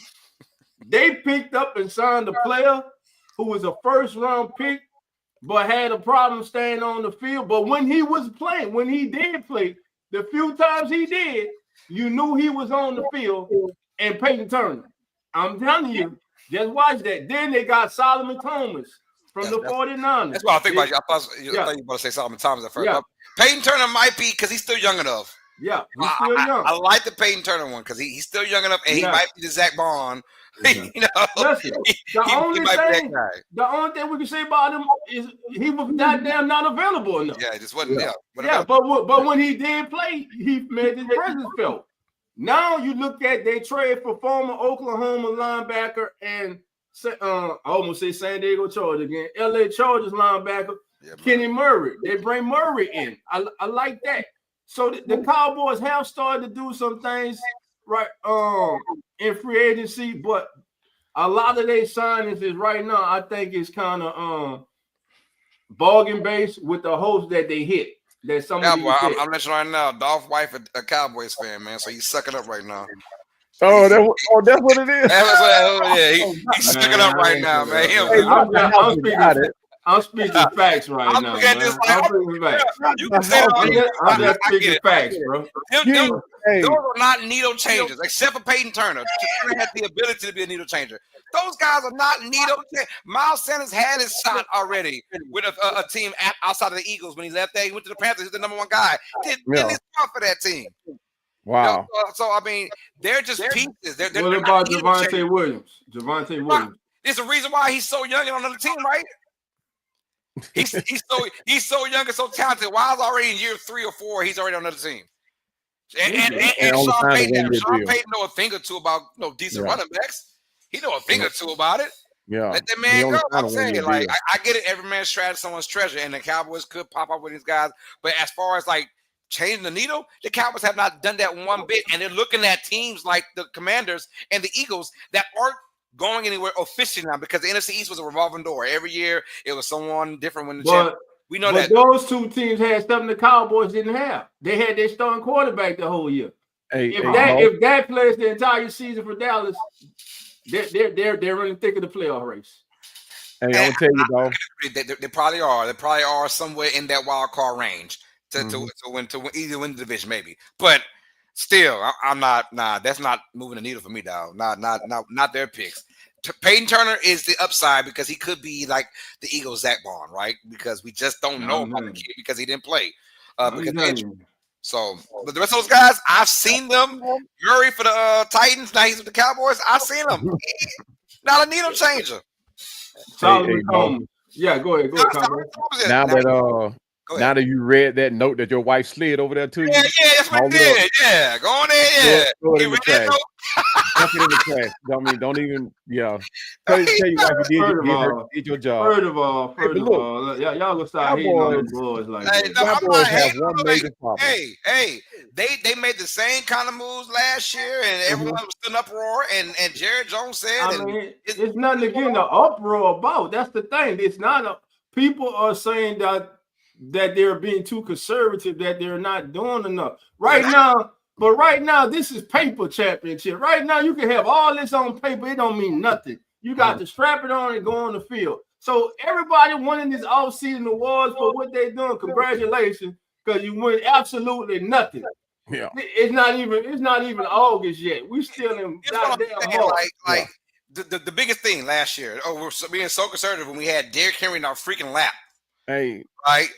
A game, a franchise-changing player. Lives here in Dallas. You know what I'm saying? Yeah, so I'm saying, like, they're like, we don't have the money for Derrick Henry. When you absolutely do have the money for Derrick Henry, you just didn't want to spend it, Jerry Jones. He didn't want to spend it. That's all it was. I didn't want to spend it. And one problem we're talking $14 million per year for Derrick Henry from the running back position. He didn't want to do that. Yeah. But I'm gonna go ahead and wait for CeeDee Lamb and then until the money gets too high, and I gotta pay CeeDee Lamb. You know what I'm saying? I gotta pay Dak Prescott his money. Making all the wrong moves, man. Either they're waiting too long to sign the right people, or they ain't signing the right people at all. They're not even paying the right people that want to be there. Derrick Henry had a whole freaking house in Dallas, wanting to be with the Cowboys. No. Damn near begging you, I'll be a Cowboy. And Jerry Jones like, yeah, we can't pay him. We ain't got the money. Man, what the crap? We got Rico Dowd. We got Rico Dowd. You know what I'm saying? So I don't know. No slap at Rico, bro. You just Rico, bro. He had 1,000 yards rushing when it was all said and done. So I mean, he came into his own this season, man. Towards the end of the year, he was doing his thing, man. What I'm saying is, if Jerry Jones and that front office are always talking about championship or bust in that quotation, but you never see it via. Like, where's that big splash at? Where is that championship or bust mentality? Well, they made that big splash so many years. How many years did they make that big splash when we were like, oh man, look, going to the Cowboys? And what did they give them? Nothing. You know what the biggest problem in Dallas is? Jerry Jones. Oh, because if you look at from the tenure from when he let go Jimmy Johnson. Oh yeah, and Jerry Jones took over the general manager responsibility. The curse, right there. That was over and done with. And I told my father-in-law before he passed away. My father-in-law was a huge Cowboys fan. And I told him they would never rebound from this. Never rebound from this. Not as long as Jerry Jones is at the helm. He can be a team owner, but he's gonna have to be that quiet guy. He's not gonna, as long as he have any type of influence, they'll never rebound from this. All I'm saying is because they have a good squad, and they do. Even right now, they have a decent squad to make the playoffs. But you're gonna mess around, and your window is eventually going to close for real, right? And the thing is, you don't want to be the Cowboys again playing like the Giants of now. Yeah, you don't want to be that big brand that's playing like the Giants. Now you have the excuse of Dak Prescott was hurt last year, and I get that. So that's the reason why they only won 5 or 6 games, whatever they won. But you don't want that window to eventually close because now you're not that team that everybody wants to go to anymore. Nobody wants to go to Dallas anymore in today's society. No, we want to go to real contenders, you know. And then you start getting worried if you're a free agent in someone of Derrick Henry's caliber, which is very rare. But like the Cowboys don't want me. Okay, I'll go to Baltimore then and have a legit chance of winning the championship. No, you don't. That's how I feel about that. Or they screaming they want to come play for the Falcons. Nobody screaming they want to go play for the Falcons, man. Hey, I damn near clicked them off the show just now with that. I don't know all that. Hey, everybody wants to be a dirty bird, man. Come on. I damn near clicked them off the show with everybody be a dirty. Trying to sneak, Oh, you try to sneak that in. Talking Just about sneak it yeah, dirty Man. bird. I damn near clicked his ass off it with that. Oh, man, Los that's funny. was over there doing the things. He did it better than some of the Dirty Birds Hey, I've seen. man, hey, Jamal Anderson, when I was going for the Falcons to beat the Broncos Dirty back Birds in is where it's at, baby. 98 was the last one I rooted for the Falcons. That was to beat the Broncos, man. That was it. That was it.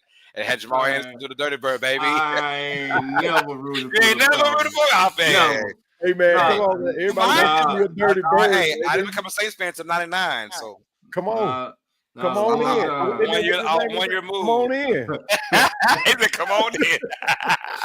Nah, but no. Hey, overall, what I'm saying is, Cowboys, you legit got two teams that ain't going nowhere, right? Yeah. Because, like I said, there was a revolving door over the last 10, 15 years in the NFC East. Like, everyone was winning, and there was never a double champion.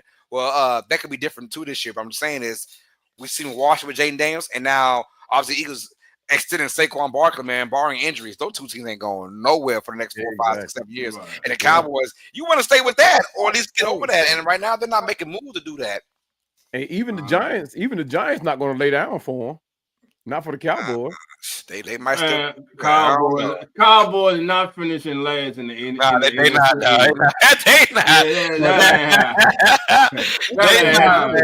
They not. Hey, Carlo, let's go to AFC West right quick. Let's go, man. AFC West. Yeah, let's talk a little AFC West football, guys. All right, man. AFC West off season. Obviously, we got the defending AFC champion, excuse me, the Kansas City Chiefs, and then we have the others, pretty much talking about the Chargers, the Raiders, and the Broncos. Those 4 teams. Who do we think had the best offseason so far out of those 4 teams? Before we jump on that, let me just ask you guys this and everybody in the chat. Does the AFC West have the best collection of head coaches in the National Football League? Ooh, you're talking Harbaugh. You're talking Jim Harbaugh, excuse me. Jim Harbaugh, Sean Payton, Andy Reid, and Pete Carroll. Yeah. Hey, yeah. So my thing is, hey, things about to get real a little tougher for the Chiefs, man. Mm-hmm. They are. So the offseason moves for the Chiefs. They signed 2 backup quarterbacks. They bring in Gardner Minshew, then turn around and they re-sign Bailey Zappi to a 1-year deal. Kareem Hunt is back. And then they signed former 49ers running back Elijah Mitchell to a 1-year, $2.5 million deal. I like that. I like that one. Very healthy kids. Does it now? They still have enough in them? We'll find out. We'll find out if he even makes the roster. But you know what? I don't think that's why they brought him in there to find out if he got enough in him. Kareem Hunt is I ain't gonna say he injury prone, but he gets injured at the wrong time. So you have a guy like Elijah Mitchell come in. I mean, you talking about filling the void. He could very easily do that. So what does that say about Pachenko though? Huh? What does that say about Pachenko? He's been dealing with injuries too. Been hurt. Yeah. I mean, they re-signed Juju, Jalen Moore, offensive tackle. They signed him to a 2-year, $30 million contract.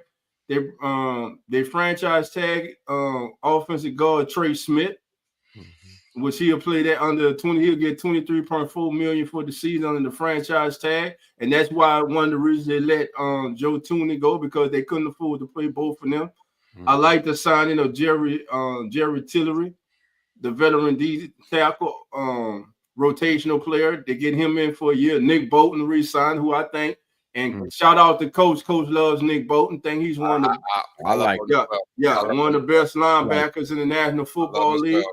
Yeah. Then they bring in cornerback Christian Fulton, formerly of the Chargers. They signed him to a 2-year, $20 million deal. I like everything that they did, and I see they're going to have a battle for the backup quarterback spot in Kansas City. Would it be Gardner Minshew or will it be Bailey Zappi? And then you look at Minshew. Let me apologize too. I was referring to Pachenko being as the injury prone guy, not Kareem Hunt. Gotcha. Yeah. Sorry about that. But as far as the quarterback room competition goes, I think Garner is going to win that. And Garner's actually a decent, solid quarterback. He just let's just say he probably won't be given many opportunities to get shell shocked back there. I mean, because he kind of make the try to force to make the big plays even when it's a short throw. You know, he's make ill-advised decisions, but he's a solid quarterback. He can continue to win football games if what's his name goes down. Holmes. Yeah, he can go down. I mean, Garner can keep winning. Now, Billy Zappi, I don't know. That 1 year deal probably says a lot. This is a bunch. Have y'all watched Gardner Minshew last year? Say it one more time. Minshew is made to be a backup. Now he's had a lot of opportunities to be the starter, and that's the issue that we have. He's not a starting quarterback. But he's a guy that can come off the bench and give you a spark if need be. Now, when he get the opportunity, limited time, probably the last week of the season, for limited time now. For limited time, 1 or 2 weeks time. No, we start pushing 5 weeks. We're in danger. We're in danger. Let me just say this: don't nobody believe in Gardner Minshew more than Gardner Minshew. Let me just say that. Man, and guess what? And he's supposed to. And he's supposed to. And he's supposed to. Look, the team I'm looking for, the Raiders. They haven't made any like huge splashes, but I think the re-signing of Max Crosby was huge for the culture, right? Because there were a lot of rumblings about we're trading Max Crosby in this kind of package deal, and a lot of teams went, "Well, Pete Carroll got the job." I'm pretty sure Pete Carroll said, "Man, look, that's the best player on our team. He's one of the top 5 DNs." In the whole entire NFL, we got to keep this guy. So they kept him $35 million per year for the next 3 years. That extension, I love the fact they did that for Max Crosby. On top of that, they got guys like Jeremy Chin, safety. That I thought was a big deal for their defense. Their defense needs a lot of help, and Jeremy Chin solidifies that. They also got a few old linemen as well from free agency. And so I was talking about Gentry going to the Bears. The other team that could look for Gentry is also the Raiders. Who knows if the Raiders want to get him as well? But I'm saying, like, you gotta. Pete Carroll is the right guy that's gonna make people respect him. He is a player's coach, but also a hard ass player's coach. You know, and he demands respect. The man is 70+ years old, and he's done a great job. He's won a lot of football games, and he's gonna already command that respect. This is totally 180 from Pierce, you know, who didn't that was his first head coaching gig. So I mean, but now they have a different culture. Crosby really wasn't bad at it. What's up? He really wasn't bad. He lost his starting quarterback. So I mean up until that point, it seemed like everything was looking. His problem was he's just too old school. You start calling out players every now and then on the podium, and guys don't like that, man. Well, it's a time and a place to do it. I mean, he did it was a different aspect of it. Yeah, a lot of guys. That was that Mike Singletary moment. Yeah. Can't play with him. Can't work with him. Can't do it. Don't want him. Don't want him. Don't need him. Vernon Davis. His heart with his ass here and there. Whoa. Don't want him. Don't need him on my team, baby.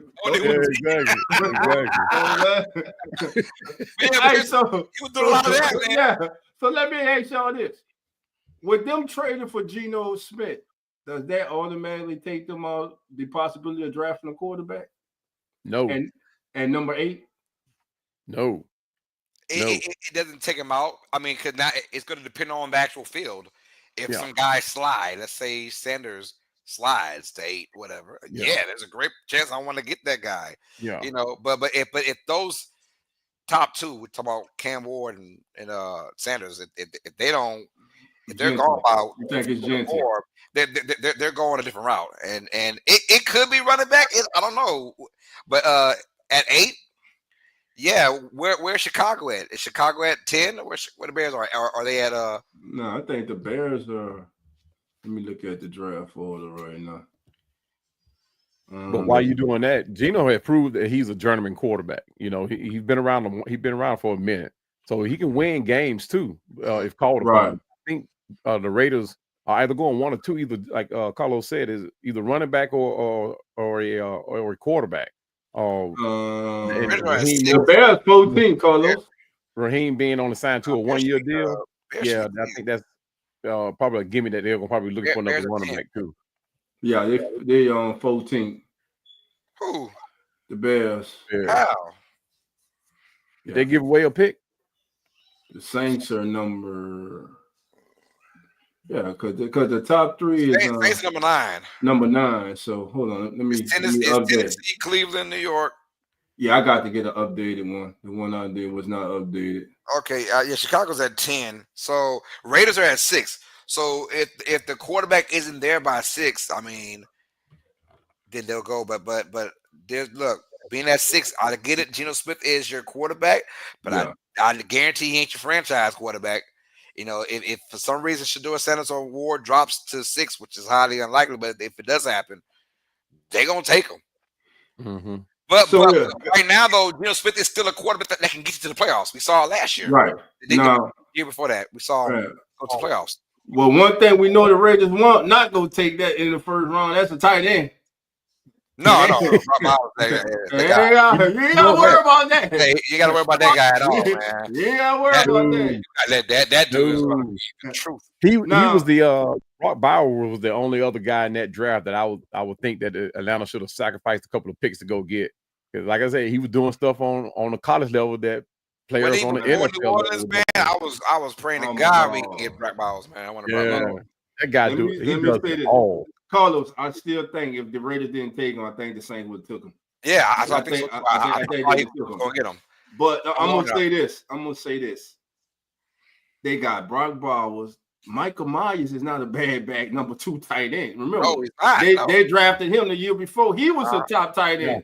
So they got Notre Dame, right? Right from Notre Dame. So now I'm curious to see what Pete they got Clint Kubiak as the offensive. Well, he's in Seattle. You know they're gonna run the ball. They got to run the ball. You so know, you know that Genty might be there at 6. If not, for sure, Genty going to the Bears. And then they signed Raheem Mostert to a 1-year, $2 million deal. Yep. And we know he's explosive. He's a threat to take it to the house every time he touches the ball. So I like what the Raiders are doing. So I mean, it's not a lot of fancy stuff, but it's something to get you on the positive route. Pete Carroll ain't no dummy. This isn't his first rodeo. Obviously, like Megan said, he's 74 in September. So I mean, dude's been there, he's done that, and I think he's got another chip on his shoulder, man. And you know, Pete Carroll loves standing that West Coast, man. So I love what the Raiders are doing. So yeah, Chargers. Let's touch on the Chargers, and then we move on. Najee Harris only getting a 1-year deal to me. That surprised me. The kid's had 1,000 years, 1,000 yards, every year he's been in the NFL. And we know the Steelers' offensive line last year, he was running behind maybe 2. I think the Steelers had 2, maybe 3 rookies up front, and he still rushed for 1,000 yards.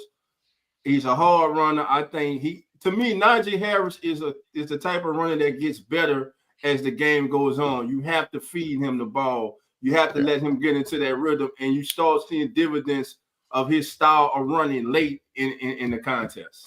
Yeah, I think Najee said it's a prove-it deal. I want to bet on myself.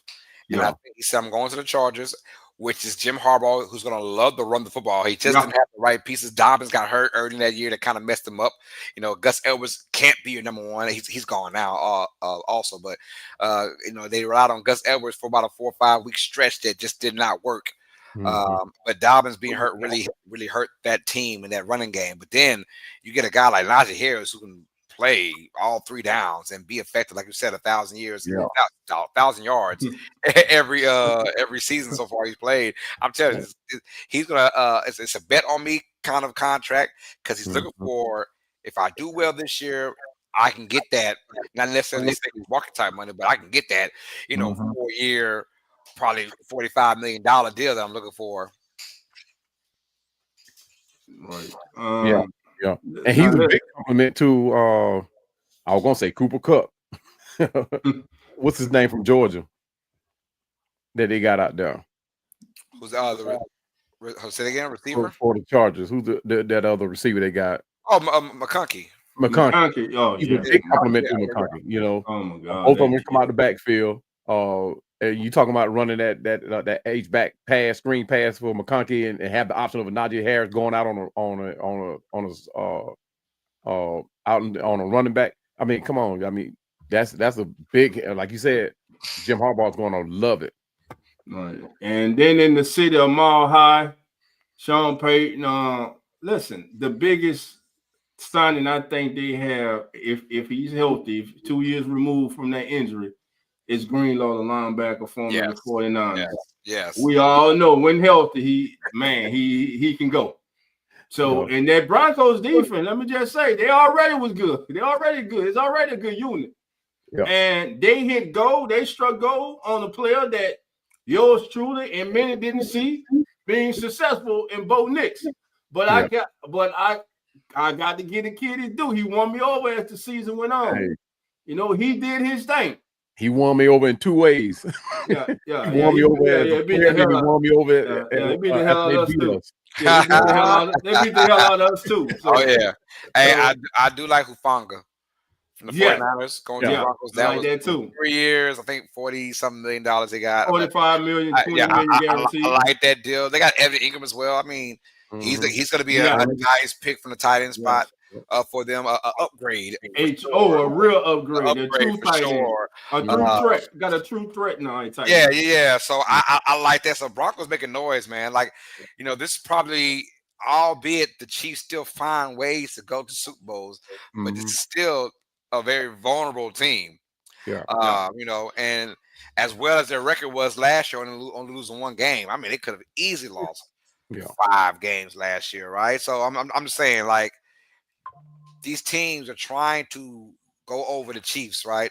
And like, I won't be surprised if there's a team or two that's threatening Kansas City for the division this next year. Also, won't be surprised if the Chiefs blow the division out again. I mean, I'm just saying, when you have a guy like Pat Mahomes, man, and regardless, I'm gonna give the Raiders one more year. Okay, maybe 2 more years before they become in contention in this division. But the Chargers and the Broncos have just about everything they need to give Kansas City all the competition that they need, to make this division, as competitive as any other strong division. Now, Cowboy, you say you're gonna get the Raiders 2 more years, but in the last few years, the team that's given the Chiefs the most problems in their division has been the Raiders. It's been the Raiders. Yeah, I give you that, but I mean, as far as like, I think the Broncos have really been. I mean, they haven't had any wins. Well, this past season, Broncos every damn year they play the Chiefs tough. They just find ways to lose.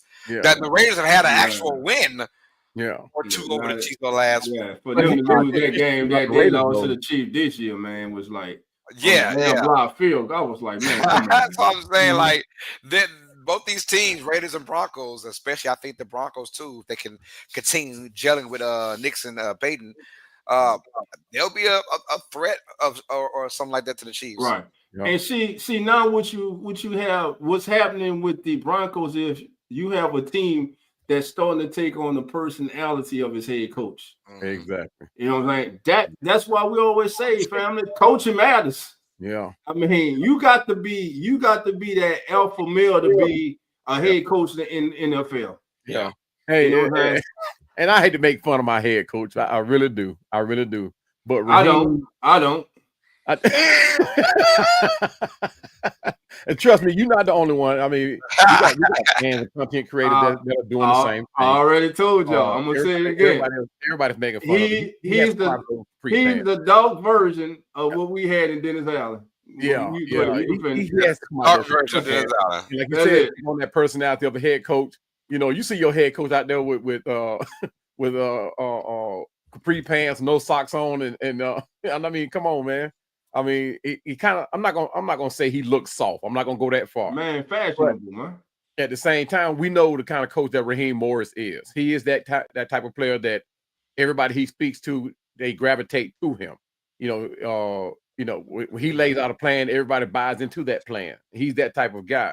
But at the same time, when you're losing the way that we were losing last year, the first person that they looked at was not Kirk Cousins because he was looking bad. It was Raheem Morris. He put himself out there. And to me, a head coach is not the one that every time the camera hits you, you're like this. Right. You look at the camera, wondering what's going on. That's not the look. That's not a good look. You want a coach that's engaging. Now, in 2016, when he was here, Oh my goodness. You knew Coach Animated. Morris was here on the field. You knew he was there. Yeah, Players, offense and defense gravitated to him. But he Right. had a whole different personality this year, and I don't know why. And I hope he gets that back. Right. Let's go break down the NFC West before we get out of here, NFC guys. West before we get out of here. That's right. Megan, hold on, Carlos. I'm sorry. Let me Go ahead. Our sister Megan said that, and that's insults DA. No, DA insulted the entire Who That Nation for 2.5 years for his lying ass, undercoaching ass, everything Megan. He lost me when he started apologizing to Arthur Smith. That was weak as hell, right there. I guarantee you, Arthur Smith would have came across the field apologizing. The Falcons did that to us. I'm telling you. Weak You ass. know why he wouldn't apologize to Arthur Smith? He wanted to come be a dirty bird. That's all that matters. He wants to be on this side of it. He want to be on this side of that border. He go on that losing side. Yeah. Let's talk about Megan's Seahawks. And that's what I want to do too. My question is, the question I got for you guys, is Sam Darnold a better fit for Seattle than Geno was? What are they thinking about in Seattle right now? Seattle. I'm not saying Seattle. Sam Darnold is a starting quarterback, barring what everybody thinks. I agree. But Geno he's not a starter. Geno can come in and win games, yes, but he do it at the expense of how that starter is playing. If that starter is goes down hurt, Geno can come in and he can finish the game and he can actually continue winning. But he's not that player that can come in and do what Jordan Love did and continue winning for seasons. Take over that job. Now he can win some games. I give him that, but he's not that guy that can consistently win the starting job.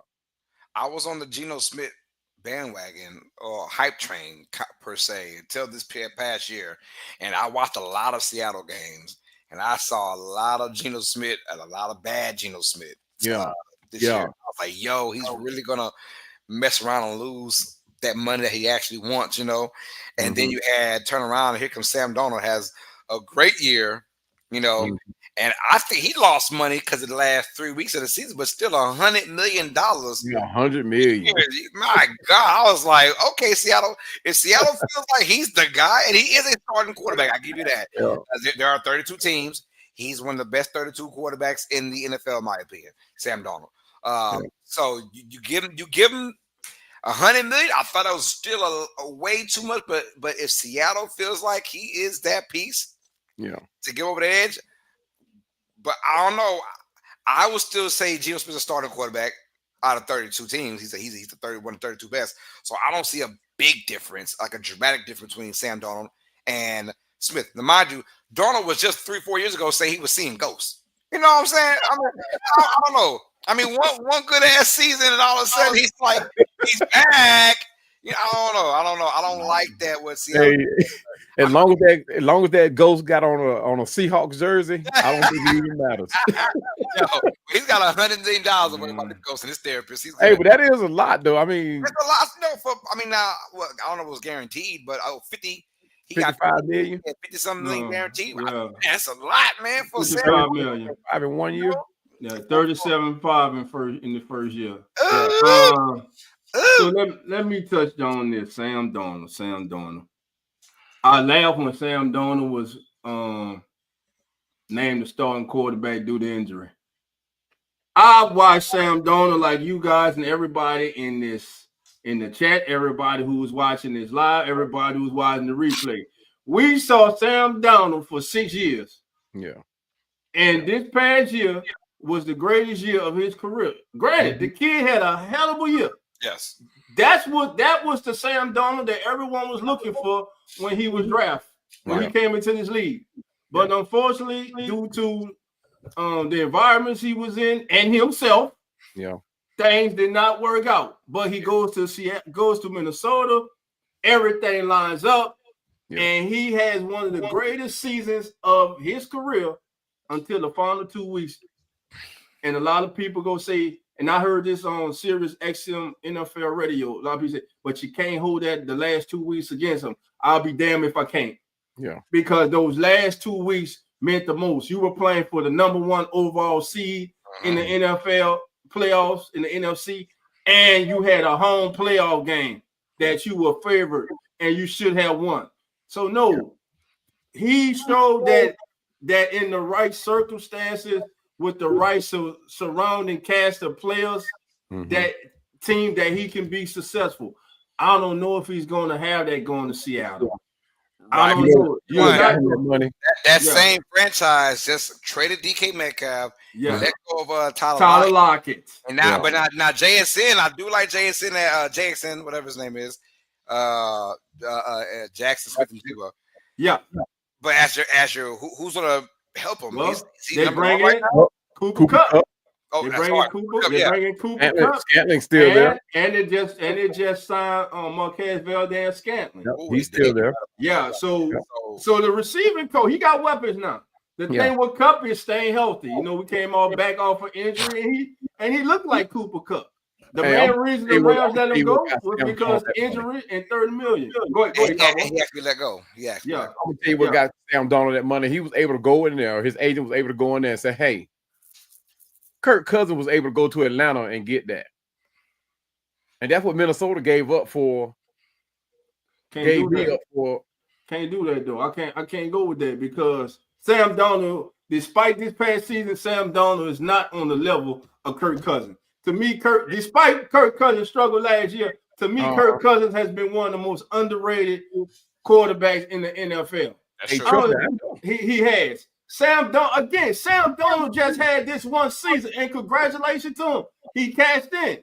Now, what are you gonna do? If Sam Darnold was a boxer, his record would be 1 win and 6 losses. The thing is, when you go looking at the quarterbacks that are available today, and that's the same thing I put out there about Kirk Cousins, who would you rather bring in and pay that kind of money? Because he was going to get that money somewhere. Even as a backup, he was going to get that money somewhere. What, $100 million? Yeah, he was going to get that money. Whether that $100 million would have been 4 years or 5 years, he was going to get that million. From who? That $100 million. Who other than Seattle going to pay him $100 million? You don't think he could have went to New York and got that? Hell no. Or went to the Jets and got that? Hell no. That's why he's in Seattle. It's the Jets is why he just mess in the first place going to the Jets. He wasn't going back to the Jets. That was out the question. Yeah. I don't know. The Jets have made some bonehead decisions in the past. Man, who was the last consistent good quarterback the Jets had? Let me see if we're on the same page. That's the verdict. That's the verdict, yeah. That's the verdict. Chad Pennington. Yes, I'm sorry, Chad Pennington. You're right. Chad Pennington. All about him. You know how many years ago we talked about since they had stability? Yeah, Testaverde was before Pennington. Right. So yeah. And we thought when they was getting Aaron Rodgers that they were finally get stability, but that didn't happen. You know what? So this has been a franchise that has been looking for stability, and even even Hollywood Joe Namath might want to suit the Super Bowl for the Jets, but his damn ass wasn't consistently really good. Now, you know what I'm saying? Not looking for stability in Aaron Rodgers. They were looking the same thing we were looking for out of Kirk Cousins, and that was wins. Yeah. What do y'all think about the Aaron Rodgers is not the answer for anything no more. You already know. The Rams get Devontae Adams. Man, my favorite. Listen, they one of my favorite coach. I'm not a Rams fan, but I wish this man could be my head coach, man. I'm telling you. I just love McVay, man. I love McVay, man. Listen, Matthew Stafford wasn't going nowhere. They let him go out there. Whatever he'd have got, they was going to match. So Stafford wasn't going nowhere. You bring in Devontae Adams, who, by the way, despite being traded, still got over 1,000 yard receiving. Devontae Adams could still go. Now you got Devontae Adams to put with Puka. Yeah. No, not with Puka, with Stafford. Yeah, with Stafford. You give him a good quarterback. That's all he needed was an accurate quarterback. I'm good. Because after he got dealt with Aaron Rodgers, he played with just bad quarterback after bad quarterback after bad quarterback. So look at that. Tutu Atwell and Higbee, the tight end, who I think is one of underrated tight end. Mm-hmm. Listen, the Rams and with the mind, I call them the mad scientists, man. McVay over there, man. And that young defense that is coming. It's coming. They are coming, and they are young. They are talented, and let's see what they add this offseason to them. But Stafford re-signed. They bring in Devontae. They re-signed Tutu Atwell. They re-signed Alera Jackson to a 3-year, $57 million deal with $35 million guaranteed. Now they gave $29.6 million to in a 3-year deal to Poona Ford. Yep. A lot of people are looking at this as I ain't too sure about that. But I'm gonna say this: you'll work what they pay you. Yeah. That's what Poona Ford worked. He signed it. He agreed to it. They giving it to him. The Poona Ford's been a solid player his entire career, in his entire career in the NFL. So I think that was a good signing. So what you guys think about the Rams all season so far? Hey!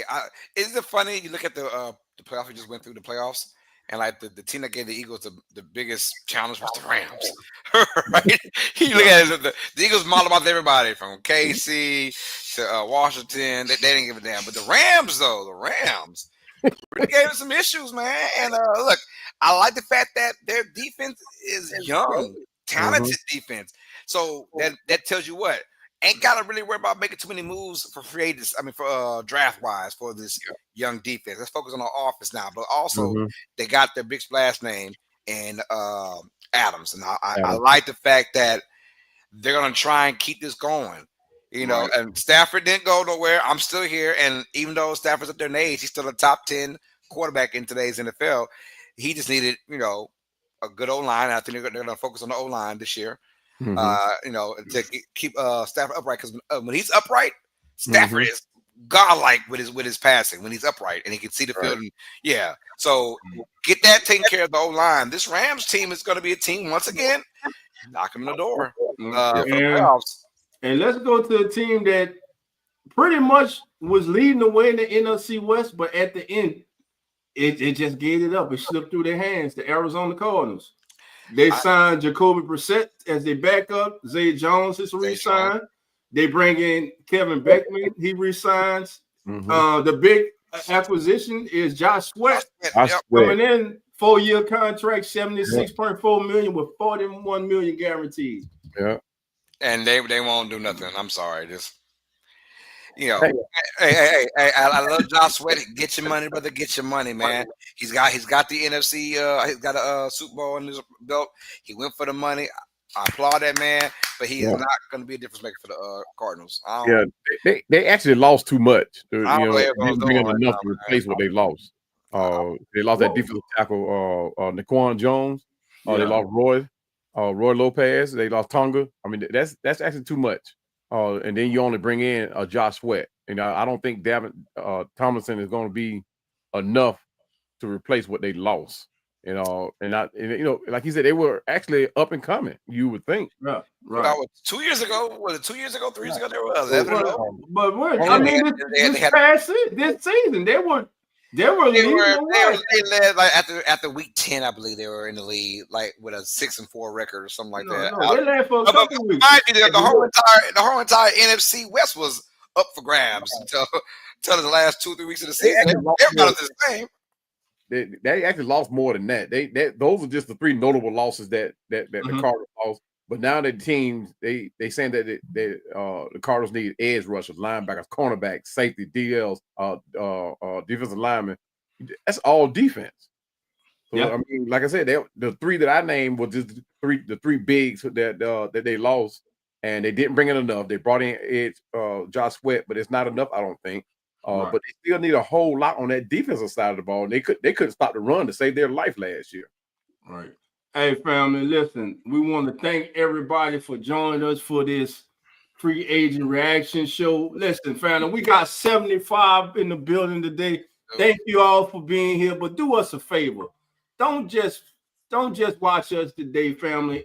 Everybody on X, man, shout out to I'm putting up an X for everybody on X, baby. We're 57 strong on X right now. Hit that link, family. Subscribe to the Come On In Sports Network, our YouTube channel, and also all of our independent channels. We have Undereducated Sports Talk, which is hosted by our very own Mr. Carlos Clayton, who's in the building. We have our newest member to the Come On In Sports Network and host of Atlanta Falcons Pandemic and Come On In Falcons Cowboys in the building. I'm Dolph Jackson, host of the Keeping It Real Who That Sports podcast. We're also a home to Real Fan Sports and Come On In Bills, which is hosted by Jeremy and Lawrence, and Real Fan Sports is hosted by Zach and Nonfiction. So do yourself a favor, hit that subscribe button, subscribe to the Come On In Sports Network. You get great content like this. And listen, if you would like to be part of the Come On In Sports Network, I'm talking to all my ladies out there. We are looking to bring in ladies to the team, to the family. NBA, NFL, NCAA, it doesn't matter. If you would like to join a great family, a growing team here at the Come On In Sports Network, send us an email at comeoninsportsnetwork@gmail.com, and we'll be sure to get back with you. But on behalf of the Come On In Sports Network, on behalf of Carlos and Cowboy and myself, I want to thank you all, and Lawrence and Jeremy, thank you all for joining us today. And remember, family, the doors are always open, so you already know. Come on in. The Come On In Sports Network.